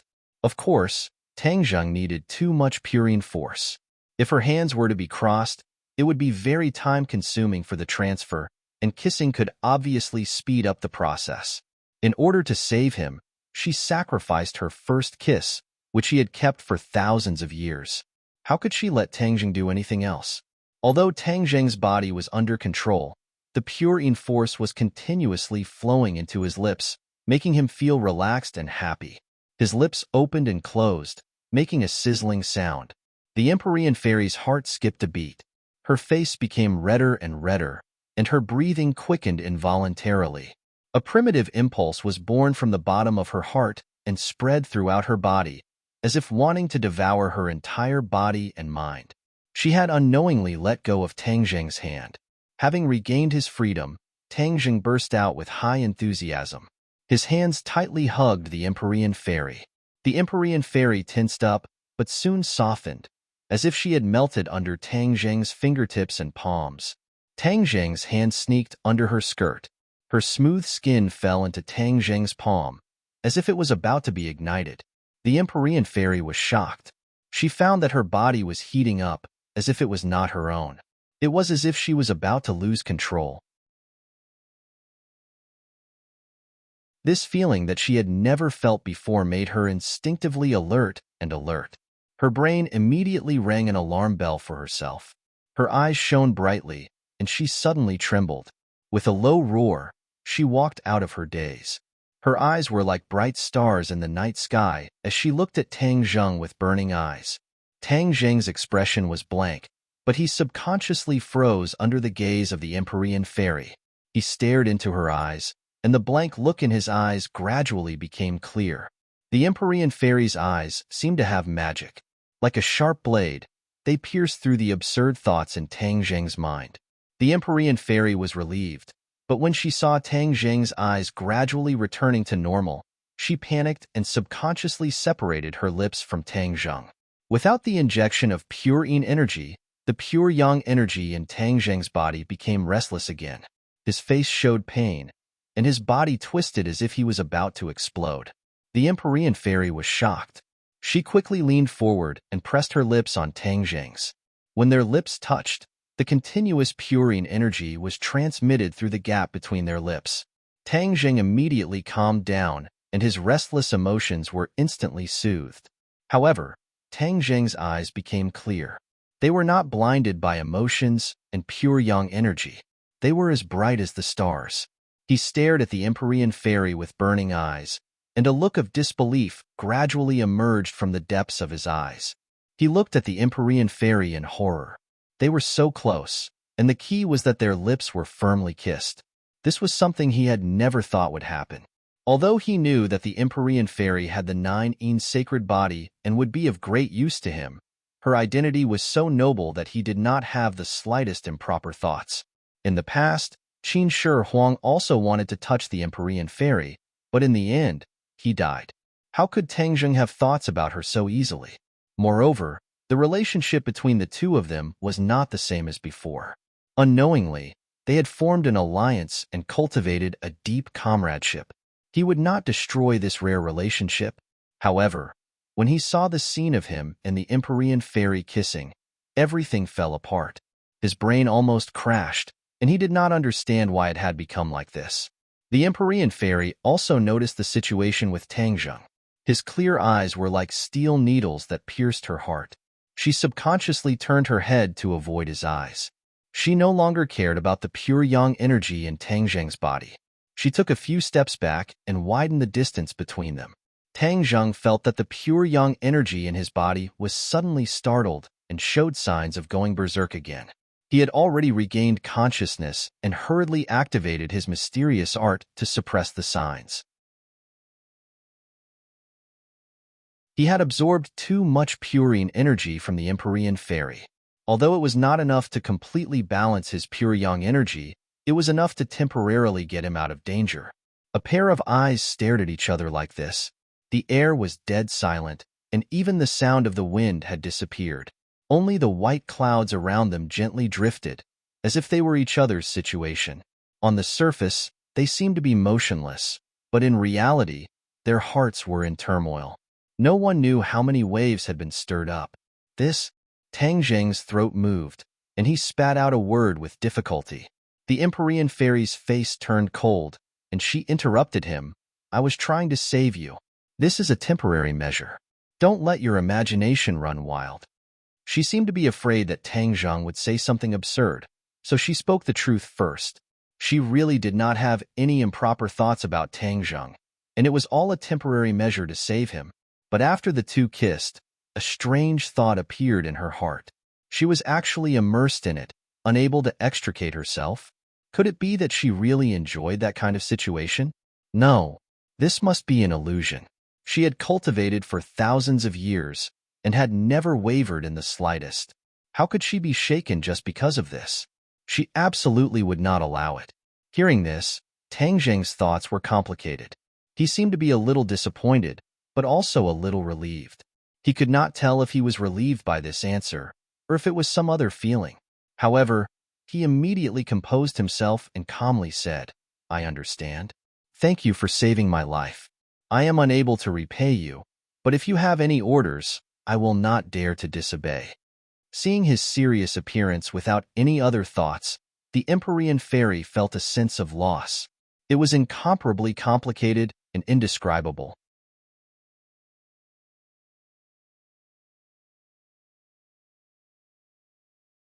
Chapter 12:10. The ambiguity between the two was restrained by each other and did not continue to ferment. As their eyes met, everything seemed to have quietly returned to normal. In reality, the two people involved did not know that two strange seeds had taken root and sprouted in their hearts. The Empyrean fairy turned and flew towards the cliff with Tang Zheng following behind like a shadow. Seeing Yi Dingdang, Tang Zheng hurriedly rushed over to help her up and asked with concern, How are you feeling? Yi Dingdang stared straight at Tang Zheng. Seeing that he was safe and sound, she let out a sigh of relief as a smile appeared at the corners of her eyes. She opened her mouth and squeezed out two words with difficulty. I'm fine. You call this fine? Tang Zheng said in pain as he suddenly turned his head to look at the Empyrean fairy and asked, Can you save her? The Empyrean fairy bent down and placed her fingers on Yi Dingdang's pulse. After a while, she frowned and said, The purine energy in her body has already been exhausted. There's nothing I can do to save her. After saying this, she let out a long sigh. Of course she knew that Yi Dingdang's purine energy had been completely absorbed by Tang Zheng. This was equivalent to Yi Dingdang using her own life in exchange for Tang Zheng's life. This great kindness and love was truly moving. The Empyrean fairy looked at Yi Dingdang with sparkling eyes, as if she wanted to discern from her reaction where her courage and perseverance came from. In the end, she did not find the answer she wanted. She saw that Yi Dingdang's eyes were filled with tenderness as she looked at Tang Zheng. Hearing this, Tang Zheng felt as if he had been struck by lightning. His body shook violently as he asked in a trembling voice, How could it be like this? Is there really no way at all? The Empyrean fairy looked at Yi Dingdang with pity and shook her head regretfully. There really is no other way. Purine energy is the foundation of a woman. Once the foundation is damaged, then the person will naturally be ruined. Tang Zheng felt as if the sky was about to collapse. He had originally vowed that he would cure Yi Dingdang, but he never expected that he would be unable to do so. This was equivalent to giving Yi Dingdang a death notice. No. He shook his head violently, unwilling to believe this cruel reality. There must be a way. His eyes burned as he stared at the Empyrean fairy. He unconsciously grabbed her hand and said excitedly, You must have another way, right? Even if there is only a sliver of hope, no matter the price, I am willing to try. The Empyrean fairy's hands were caught. She struggled slightly before she managed to free herself from Tang Zheng's grasp. Her eyes twitched violently. She seemed to be moved by Tang Zheng's attitude. After hesitating for a moment, she gave a cruel answer. I have no other way. Yi Dingdang looked at Tang Zheng's soulless and pained appearance, and a tear fell from the corner of her eye. She wasn't crying because she was afraid that she wouldn't live for long, but because she felt sorry for Tang Zheng. She took a deep breath with difficulty and used all of her strength to stutter. Tang Zheng, don't be like this. This is my life. As long as you always have me in your heart, it doesn't matter. I am willing. No. Tang Zheng tightly hugged her and forcefully shook his head. His neck seemed like it was going to break. I want you to always be with me. In the past, I was always busy and didn't have time to be with you. From now on, I want to spend more time with you. You can't leave me and I won't allow you to leave me. These words were very overbearing. When Yi Dingdang heard this, the corners of her eyes bloomed with a smile, but she didn't have the strength to respond. She just stared at him without blinking. The complex emotions in her eyes were very moving. Tang Zheng looked at Yi Dingdang and then stared at the Empyrean fairy. Seeing that she was helpless, his heart was like dead ashes. It was as if he had fallen into a bottomless abyss. Yi Dingdang could feel Tang Zheng's despair and pain, but she was also helpless. She didn't even have the strength to speak again. Tang Zheng carried Yi Dingdang and walked step by step to the foot of the mountain. He didn't say a word. The Empyrean fairy quickly chased after him. She wanted to ask what was going on this time, but she swallowed her words. Now was clearly not a good time to ask these questions. The three of them accompanied each other silently as they traveled through the night and night back to Beijing. When they returned home, everyone in the house saw the scene of Tang Zheng carrying Yi Dingdang. They were all stunned and began to ask about the reason. Seeing that Tang Zheng didn't say a word, everyone looked at the Empyrean fairy. The Empyrean fairy shrugged her shoulders and helplessly shook her head. She also didn't completely understand what was going on. On the way back, Tang Zheng didn't say a word. He was completely immersed in pain. His every expression and every action was filled with deep pain. It made people feel as if they were in his shoes. The Empyrean fairy suddenly had a flash of inspiration. It was as if she had been enlightened. She actually understood the problem that had been troubling her. Yi Dingdang was willing to sacrifice so many people for Tang Zheng. Tang Zheng was like a walking corpse, suffering great pain. These two people had sacrificed themselves for each other and paid a great price. All of this was because of love. The Empyrean fairy had never experienced love before. She also never thought that love would have such great magic that it would make people willingly make such great sacrifices and changes. However, looking at the two of them, she seemed to understand that the magic of love was far beyond her imagination. If I could also experience the magic of love, what kind of scene would that be? A strange thought suddenly appeared in her mind. It gave her a fright, but she quickly suppressed this thought. She had been chased for over 1,000 years. How could she change so easily? Fang Shishir rushed over and firmly grabbed Yi Dingdang's hand. She loudly shouted, "Ding Dang, what's wrong?" Yi Dingdang opened her eyes and looked at Fang Shishir. She lightly blinked her eyes and pretended to be relaxed as she revealed a playful expression. It was as if she wanted to comfort Fang Shishir.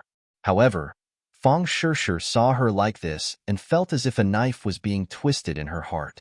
She and Yi Dingdang had unknowingly changed from rivals in love to sisters. Their hearts had long since walked together. They tightly hugged each other and accompanied each other. Tang Dahai's expression was solemn as he walked over.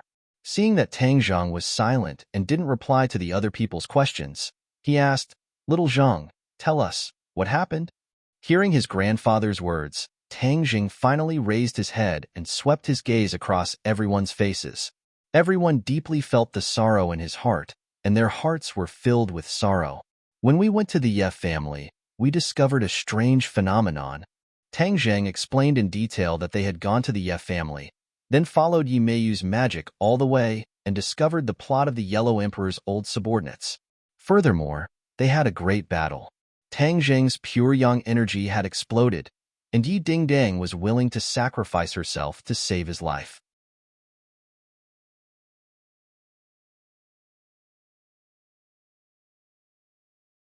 Chapter 12:11.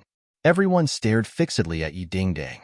Yi Dingdang's cheeks flushed red as she lowered her eyes in embarrassment. She thought to herself, "How can I be as good as he says?" But she couldn't say a single word. The other point also attracted everyone's attention. especially when Tian Chanzi heard that Yi Meiyu had controlled the Ye family. He was extremely surprised. That little girl has actually become so powerful. Tang Jing nodded his head heavily. Yi Meiyu is no longer the same as before, and she has successfully escaped this time. If we meet her in the future, we must be careful, as Heart's Dream's traceless spell is not ordinary. If we are to be tricked by her, we will become her slave. Tian Chanzi coldly snorted. She won't have that chance. I know a little about the life totem you're talking about. There are still so many life totems left, so it's impossible for us to defeat them one by one. Wouldn't they succeed? Tian Chanzi said worriedly. However, Tang Zheng did not give up and said, if you don't work hard, how do you know you won't succeed? Once they gather enough pure yang energy, the soul of the golden crow will reappear in the world. No one wants to see that happen.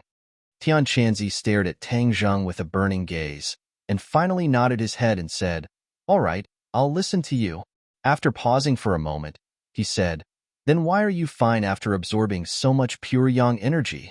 Tang Zheng's eyes flashed, and he said without hesitation, I won't die for the time being.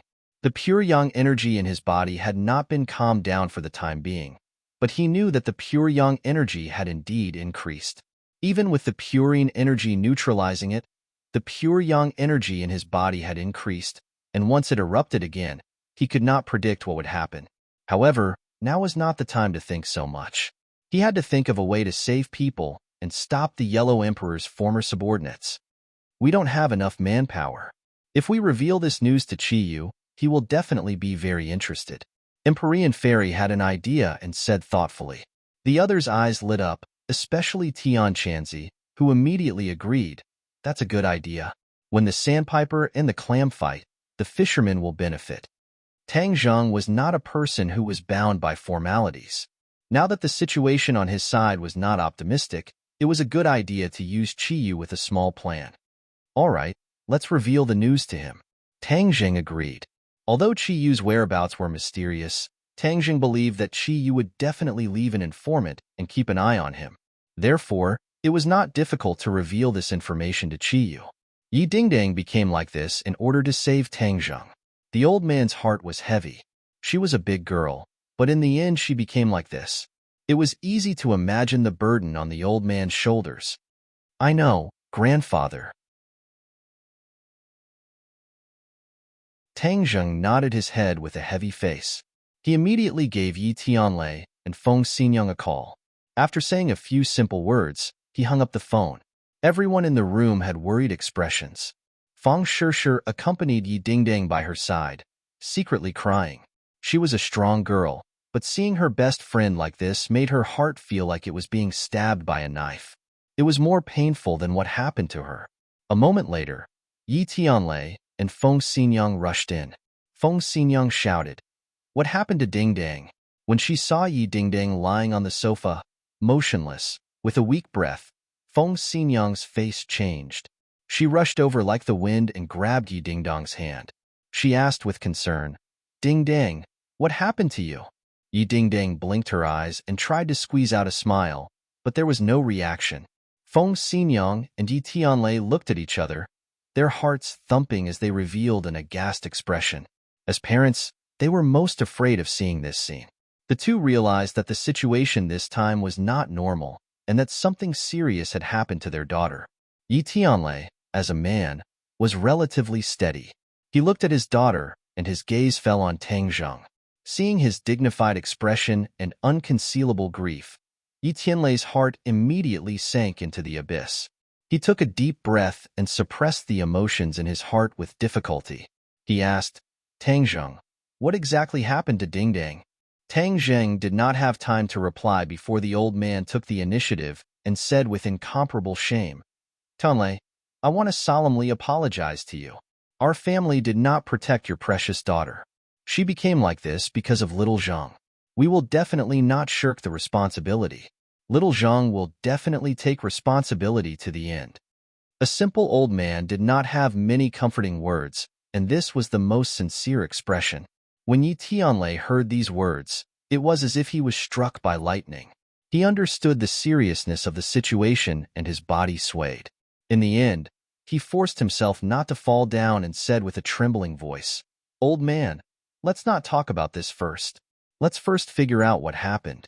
Feng Xinyang called out to her daughter a few times, but there was no response.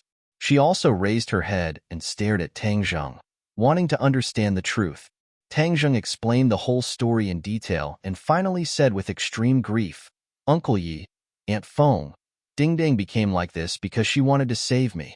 I, Tang Zheng, am an indomitable man and will definitely take responsibility to the end. No matter if it is a mountain of blades or a sea of flames, I will definitely save Ding Ding." "Is there really no other way?" Feng Xinyang asked with a trembling voice. The usually carefree Feng Xinyang's face was heavy, and there was a trace of fear on her face. This was the true feelings of a mother. No matter what her usual style was, at this time, her maternal side was naturally exposed. Tang Zheng shook his head. Even the Empyrean fairy did not have a way. What else could he do? However, he did not completely give up hope. If Yi Dingdang was really unfortunate enough to leave this world, then her soul would go to the ghost realm. For her, he was willing to enter the ghost realm once more and plead with Ksitigarbha Bodhisattva to let her be reborn. But there was no doubt that this was the most hopeless method. If she was reborn, perhaps she would not be in this body. Would that still be Yi Dingdang? The soul was, but the body was not. Therefore, it would not be a complete Yi Dingdang. Unless there was no other choice, he would definitely not take this step. But was there any other way? Facing Feng Xinyang's question, Tang Zheng's throat moved. He swallowed his saliva and blurted out, "No." Before he could finish the second half of his sentence, he was interrupted by a voice. "Don't jump to conclusions yet. I found a way." This voice was like a bolt of lightning that split open the clouds above his head.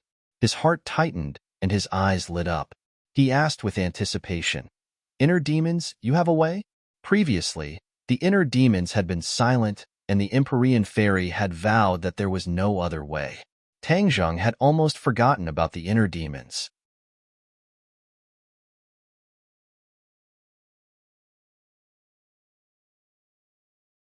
Chapter 12:12. The inner demons had been silent the whole time, but they suddenly spoke. This meant that they had thought it through carefully.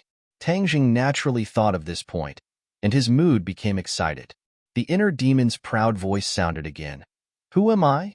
How could such a small matter be difficult for me?" Tang Zheng ignored the inner demon's boasting and hurriedly asked, "Then what can we do?" The inner demons muttered, "Find a place of absolute Yin and re-inject pure Yin energy into Yi Dingdang." Ah, Tang Zheng was shocked. He had never heard of a place of absolute Yin. Where is this place of absolute Yin? Look at you making a fuss. What is there to make a fuss about? You have to know that since there is a life totem in this world that gathers pure Yang energy, then there will also be a place where pure Yin energy gathers. The inner demons explained. Tang Zheng suddenly realized that it made sense. But the key point was that a place of absolute Yin was not an ordinary place. It was not easy to find. "Do you know where there is a place of absolute Yin?" Tang Zheng asked the key point. The inner demons stammered. "As long as you put your heart into it, you will find it." Tang Zheng rolled his eyes. The inner demons did not know. Then the chances of finding a place of absolute Yin were close to zero. Seeing his silent and uncertain expression, the other people's gazes were all attracted to him. Feng Xinyang was worried about her daughter's safety and asked, "Tang Zheng, is there really no other way?" Tang Zheng seemed to have woken up from a dream. He looked at Feng Xinyang in a daze, wanting to say something but hesitating. "If you have something to say, just say it. Why are you still being so wishy-washy at this time?" Feng Xinyang said sternly.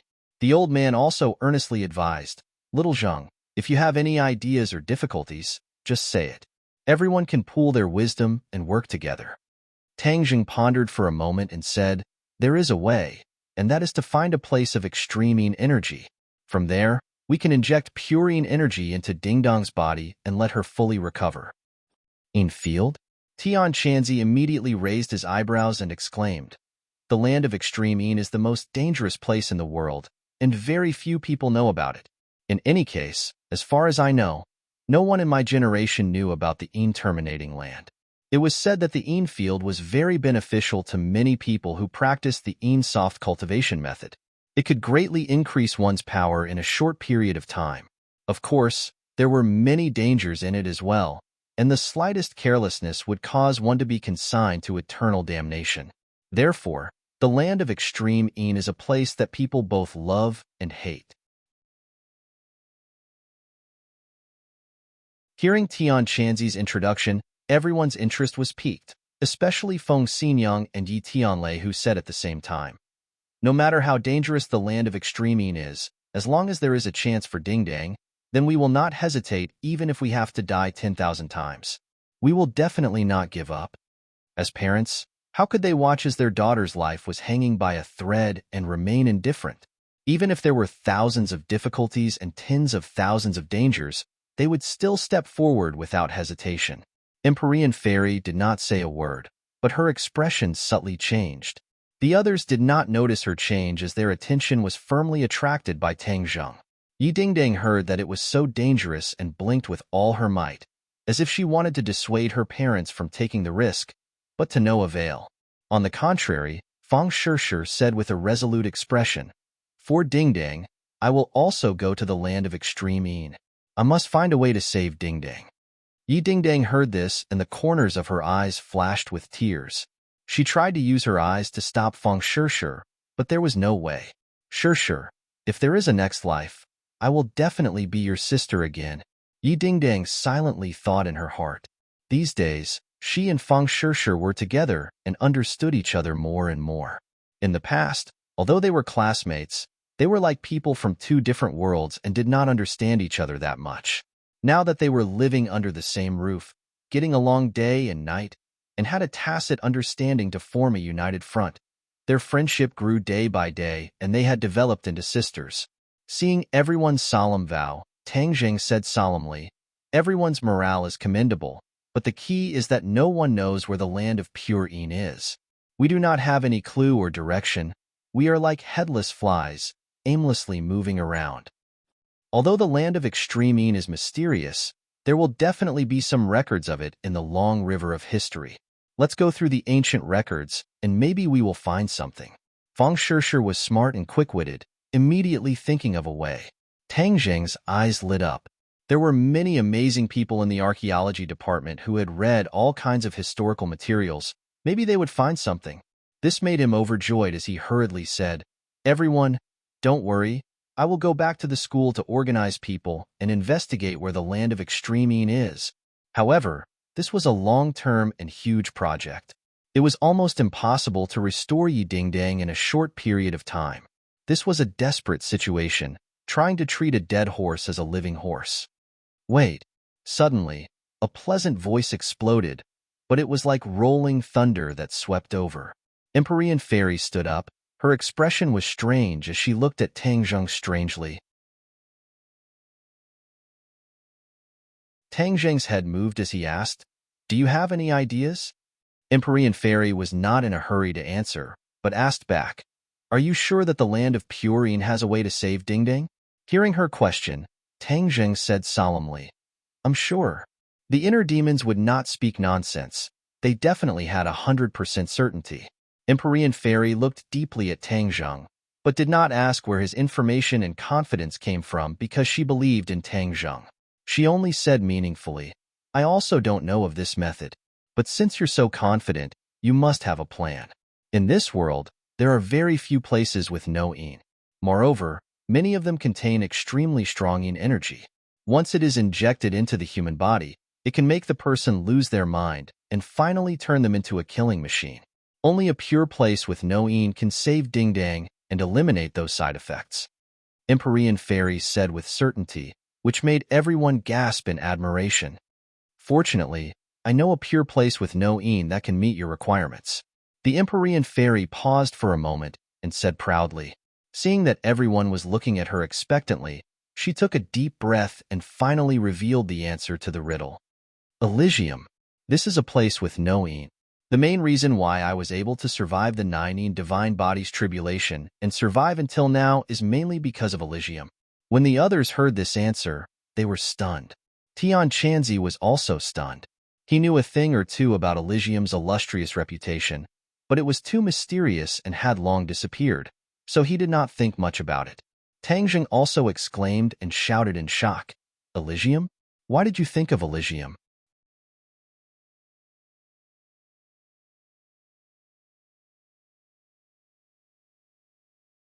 Chapter 12:13. The Gate of Heaven was a place of elimination and could save Yi Dingdang. This news was beyond everyone's expectations and lit a fire of hope. Everyone looked at the Empyrean fairy with burning eyes. The Empyrean fairy glanced at Yi Dingdang and said calmly, "The Gate of Heaven is my father's legacy. If it wasn't to save Dingdang, I would never have made it public."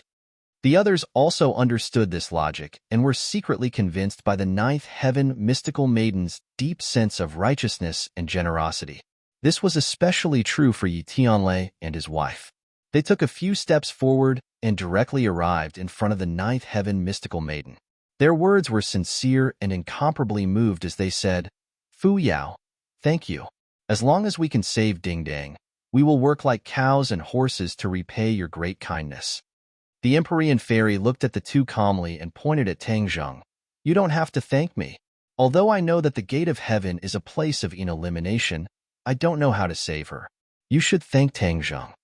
Yi Tianlei and his wife quickly turned to look at Tangjung. Before they could say anything, Tangjung took the initiative and said, "Uncle Yi, Aunt Feng, this is my duty. I won't shirk my duty." Hearing him say this, the two felt relieved. Feng Xinyang nodded secretly. She didn't misjudge him. This handsome young man was affectionate and righteous. She was relieved to entrust her daughter to someone like him. After saying this, Tangjung couldn't wait to ask the Empyrean fairy, "Where is the Gate of Heaven? We will go now." The Gate of Heaven is not as simple as you think. It is a place of elimination. When my 9 saint body broke out, I used a large amount of purine energy in the Gate of Heaven to suppress it. Then I was lucky to escape. The Empyrean fairy explained patiently, "Shouldn't the 9 saint body break out with pure yang energy? Why did you use purine energy to suppress it? Isn't this adding fuel to the fire?" Tangjing asked in surprise. The others didn't understand what was going on either. They all looked at the Empyrean fairy suspiciously. When things reach an extreme, they will move in the opposite direction. Extreme yang produces yin, and extreme yin produces yang. This is interconnected, the Empyrean fairy said concisely. Tian Chanzi looked pensive as he muttered to himself, "I've heard of this principle before, but I don't know how it works. Of course there's a secret behind it. Even if a normal person knew this, it would be impossible for them to achieve this effect. My father is extremely capable, which is why he was able to achieve this." The Empyrean fairy said proudly. Since her father had been bestowed the title of Emperor of Heaven, this title was not ordinary. He was definitely not an ordinary person, but a powerful person. "Does that mean I can't use your method to absorb more pure yang energy and achieve the goal of balancing yin and yang?" Tangjing asked in disappointment. Just now, he had thought of this fluke in his mind, but after listening to the Empyrean fairy's explanation, he had to throw this idea out of the window. The Empyrean fairy looked deeply at Tangjung. Although she knew that Tangjung had always been good at creating miracles, she still didn't think that Tangjung had the luck and ability to create such a miracle. Looking at the Empyrean fairy's eyes, although she didn't say a word, Tangjing already understood her thoughts. He couldn't help but smile bitterly. He took a deep breath and suppressed this unrealistic and absurd idea. He said, "Let's not talk about other things for now. Let's go find the Gate of Heaven first. Saving people is more important." "Okay." The Empyrean fairy nodded. "The Gate of Heaven is hidden in the world. I have to lead the way before you can go there. Otherwise, you won't be able to find the way. But one day, the world will change. The Gate of Heaven will experience the changes of the world. As for what it has become, it is hard for me to predict. Even if there are thousands of difficulties and dangers, even if there are mountains of blades and seas of fire, I still have to go," Tangjing said without fear. He had just returned home, but he had to go on a long journey. Time waits for no one. When Yi Dingdang heard that there was a ray of hope, the flames of hope lit up in her eyes. She looked at Tang Zheng with a burning gaze. Tang Zheng gently stroked her forehead and said softly, "Don't worry. With me here, I will definitely save you." Yi Dingdang blinked, indicating that she understood. "We also want to go," Yi Tianlei and Feng Xinyang said dutifully. Yi Dingdang was their daughter. Of course, they couldn't stay out of it. Tang Zheng glanced at the Empyrean fairy. Seeing that she didn't object, he also nodded. "I'll go too. I can take care of Dingdang along the way," Feng Shishir volunteered. The others were also eager to go.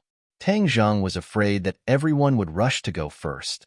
If too many people went, there would be too many unknowns. Having more people might not be a good thing, so he hurriedly waved his hand to stop them. "There are enough people. Someone must stay at home. Tian Chanzi, you stay at home to protect everyone. If there are any problems, immediately contact us."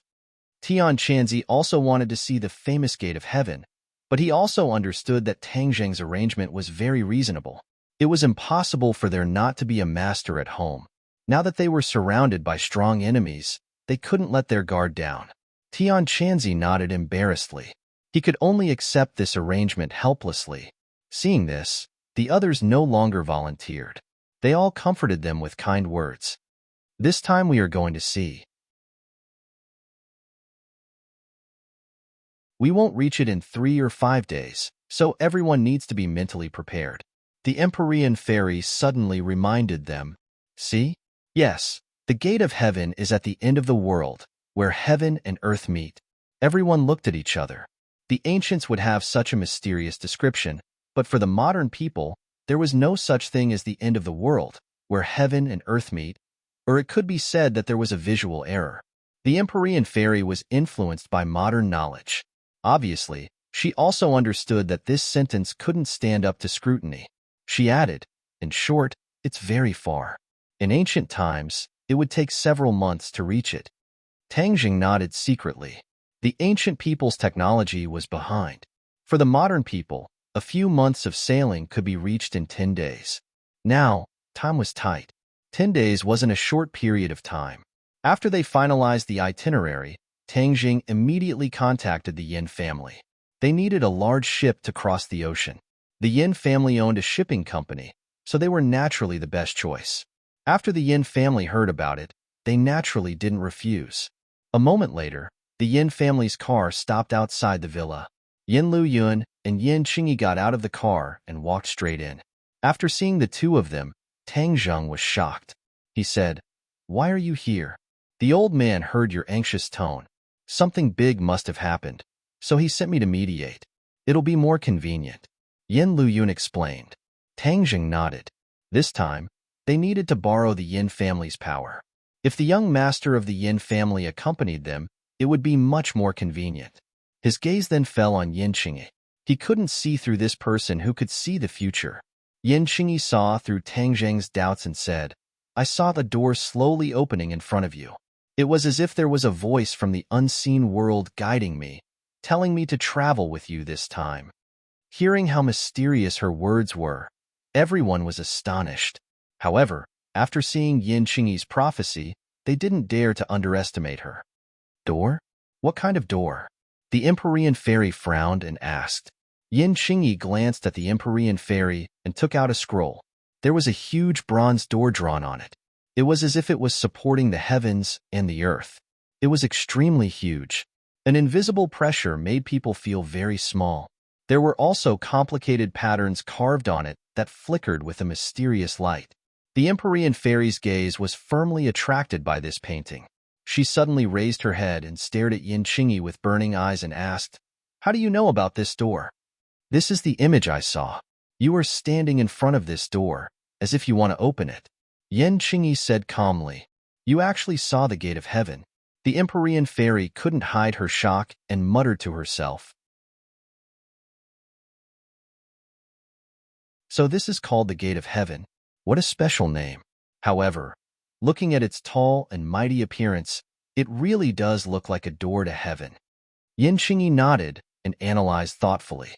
Hearing the two words Gate of Heaven, Tang Zheng and the others immediately stared at the painting, as if they wanted to firmly imprint its appearance in their minds.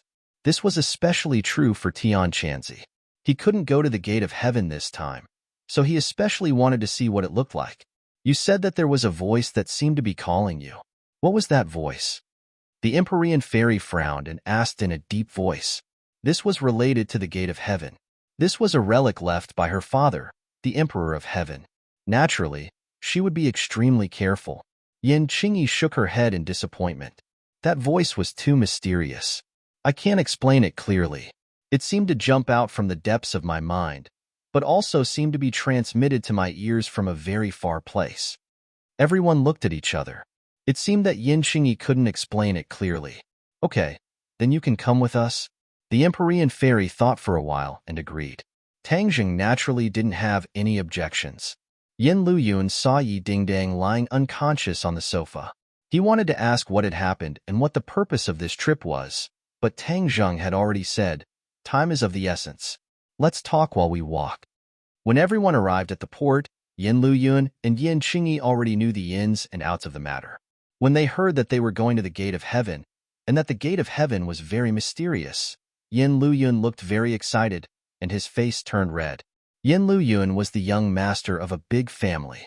Although he was usually very free, there were very few opportunities for adventure.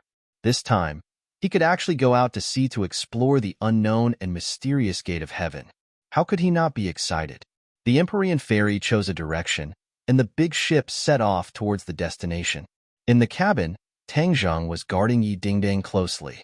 Their eyes met, and invisible information was exchanged through their eyes. They were very tacit. The two of them didn't need to say a word. Just a simple look and subtle expression was enough to express too much. When Yi Tianlei and Feng Xinyang saw this scene, they tactfully left the room. They were relieved, but also worried about their daughter's life. They stood on the deck and looked into the distance. The vast sea and the scenery were vast, but it couldn't dispel the worry in their hearts. The Empyrean fairy also stood at the bow of the ship with her hands behind her back. She was indifferent. Everywhere she looked, familiar and strange scenes entered her eyes.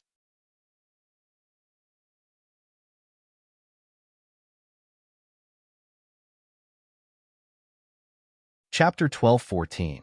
Time flies, and the sea turns into mulberry fields. This waterway seemed familiar, like the way home. It was familiar yet strange. However, the blue sea and blue sky made the Empyrean fairy recall things from a long time ago. Thousands of years ago, she was a completely different person than she was now. She was in the prime of her life, the youngest daughter of the celestial emperor, the proud daughter of heaven. Her status was noble, and she stood above millions of people. Countless people revered her. She was very arrogant, and very few people could enter her eyes. However, when she was 20 years old, the power of Purine exploded. She was on the verge of death and was afraid. She had never experienced fear before, but this time, she truly experienced the taste of fear. It was the taste of death. Any courage in the face of death would collapse completely. It was not worth mentioning. She realized that she was afraid of death. She was as weak as those people she looked down on. She was even slightly weaker. In fact, the Emperor of Heaven had discovered her 9 saint body since she was born. However, he kept quiet and did not tell anyone. Even the Empyrean fairy herself did not know. Since then, the Emperor of Heaven began to find a way to save his daughter's life. In fact, the power of pure Yin could be like the body of pure Yang. It could absorb the power of pure Yang from different men and achieve the balance of Yin and Yang. However, how could the Empyrean fairy do such a thing with her status? Even if it was to survive, she would not take off her noble appearance. Of course, this path would not work. The Emperor of Heaven racked his brains and flipped through ancient books, trying to find a way to solve this problem from the long river of history. In the long river of history, there were other women with the 9 saint body. However, they either died at the age of 20 or became promiscuous women. They absorbed the power of pure Yang from men and were like demons. The Emperor of Heaven's heart was dead. He almost lost all hope. However, his responsibility and love as a father made him not give up. He finally found a ray of hope, and that was to find a place with no Yin energy. With his powerful martial arts, he could turn Yin energy into Yang energy and seize the good fortune of heaven and earth. He could fight for a ray of hope for the Empyrean fairy. At that time, the Empyrean fairy did not know about this. She went out to sea with her father without a care in the world. She thought that it was a vacation and was very happy. However, when she reached the gate of heaven, she realized that something was wrong, but by then, it was too late. After traveling for several days, they could no longer see the shadow of the continent. They kept heading south, as if they were about to reach the end of the world. After experiencing several storms, the storms of nature could not do anything to them. Yi Dingdang was unable to eat and had to rely on nutrient solutions to maintain her vitality. It was heartbreaking. Yin Qingyi stayed in the cabin all day and did not leave. She had too many expectations for this trip, but also a lot of hesitation. In the past, when she used the divination technique, she had never felt like this, and she had never heard that strange voice calling her. All these signs indicated that this trip was unusual. Whether it was a blessing or a curse, she did not know. Her divination technique was derived from her understanding of the great Tao of heaven and earth. It was a divine ability that descended from the heavens. Not to mention others, even she did not fully understand the mysteries behind it. The scenery was enchanting, but Yi Tianlei and Feng Xinyang were not in the mood to appreciate it. Seeing their daughter become thinner day by day, their hearts seemed to bleed. However, seeing their daughter's encouraging eyes was the only way to make up for it. Their daughter's strength gave them courage and supported them to move forward. Suddenly, the ship stopped and floated on the sea. Everyone walked out of the cabin and came to the deck, looking at each other. What's wrong? I don't know.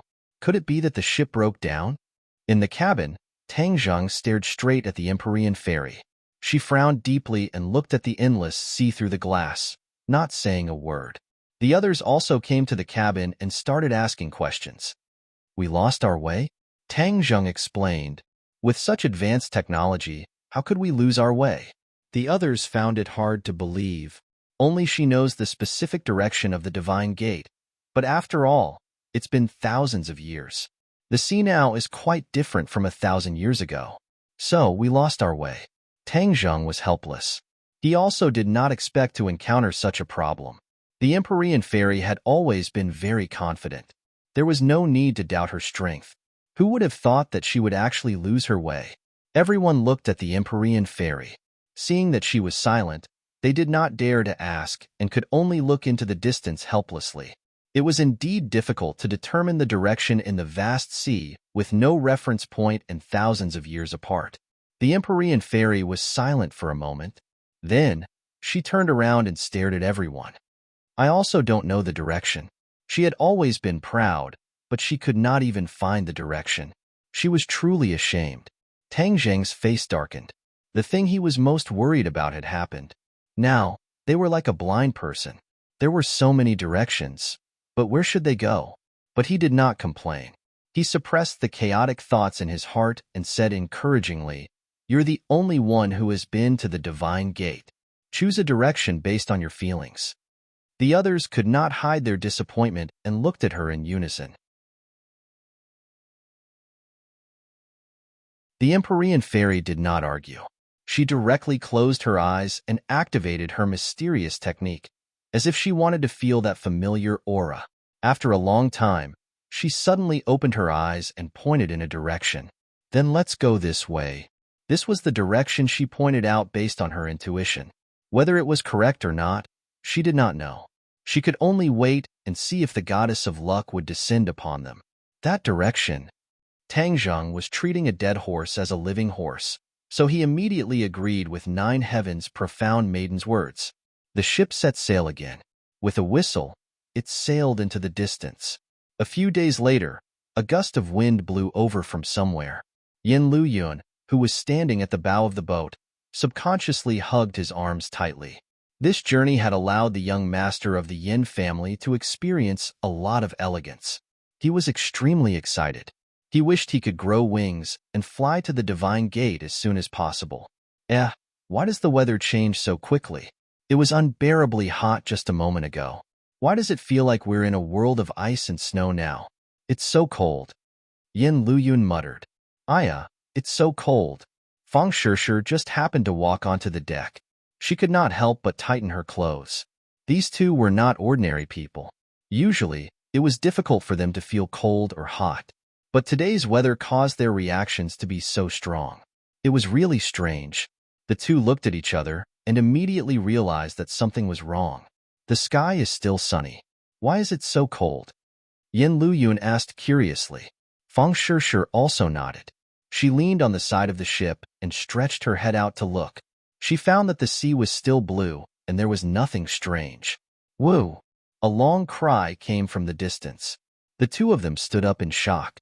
They looked up and saw a large ship sailing in the distance. Strange. How come we didn't see this ship before? Yin Luyun had been on the deck the whole time. He just looked in this direction. In this vast sea, there was no end in sight. It was impossible for a large ship to come close before they found it. Yin Luyun rubbed his eyes. He wondered if he was not paying attention and was negligent. Fang Shishir stared at the large ship and suddenly exclaimed, "Ah, look at that ship. Why does it look like an ancient ship?" Yin Luyun was shocked. He muttered in his heart, "How could there be an ancient ship sailing on the sea in this modern society? This kind of thankless and incomparably dangerous thing. No idiot would do it, right?" He took a closer look and found that the approaching ship was in the shape of an ancient ship. It was completely made of solid wood. There were flags fluttering on the tall mast, and there seemed to be shadows flashing on the lookout platform on the mast. Yin Luyun smacked his lips and sighed. It really is an ancient ship. Fang Shishir had already noticed that something was strange. She turned around and rushed into the cabin. After a while, the others came to the deck and stared at the large ship. The two ships were only 100 meters apart. They could even see the vicissitudes of history of the large ship, especially the cannons on both sides of the large ship. They were definitely ancient objects. Everyone looked at each other. Shouldn't this kind of antique be displayed in a museum? Why did it come to the sea to sail? This ship is strange. Empyrean Fairy stared at the large ship and concluded, "Everyone, be careful. Act according to the situation." Tang Zheng reminded, "There must be a reason for this abnormality." Everyone's nerves could not help but tense up. Woo! There was another high-pitched cry. Everyone finally recognized that it was the sound of a bugle horn. It was like the bugle horn blown in an ancient battlefield. The atmosphere instantly became gloomy. There was a chill in the air. Whoosh! A cold light flew out from the large ship. Zheng! The cold light landed on their deck, and it buzzed and trembled. Everyone's pupils shrank as they stared at the cold light. It was actually an arrow. The cold light flashed and flickered with a cold aura that made people tremble. "This thing is strange," Yin Luyun said in amazement. "Be careful." Tang Zheng glanced at the big ship from the corner of his eyes and suddenly discovered that dozens of cold lights soared into the sky, shooting towards the bow of their ship, so he shouted loudly. Everyone was already on high alert. Hearing Tang Zheng's warning, they all reacted. The light of their weapons flashed and the sound of clanking rang out. These cold lights were actually arrows. Although it was not 10,000 arrows, their attack power was not to be underestimated. It could be seen from the bow of the ship. "Enemy attack!" Tang Zheng roared and soared into the air, rushing towards the big ship. The two ships were only a few dozen meters apart, and under Tang Zheng's feet. It was as if he was walking on flat ground. He flew to the top of the big ship and looked down. Immediately, his eyes became round and almost popped out of their sockets. He shouted in disbelief, "Quickly come and see. This ship is too strange." Empyrean Fairy also flew up. The others did not have such powerful skills. They could only stand on their tiptoes and look up. Empyrean Fairy flew above the large ship. When she saw the scene on the ship, her reaction was similar to Tang Zheng's. Her face changed and she could not help but cry out in alarm. How did it become like this? You're tuning in to the Warrior Lore YouTube channel. Don't forget to subscribe and join us on this journey to catch the most captivating stories.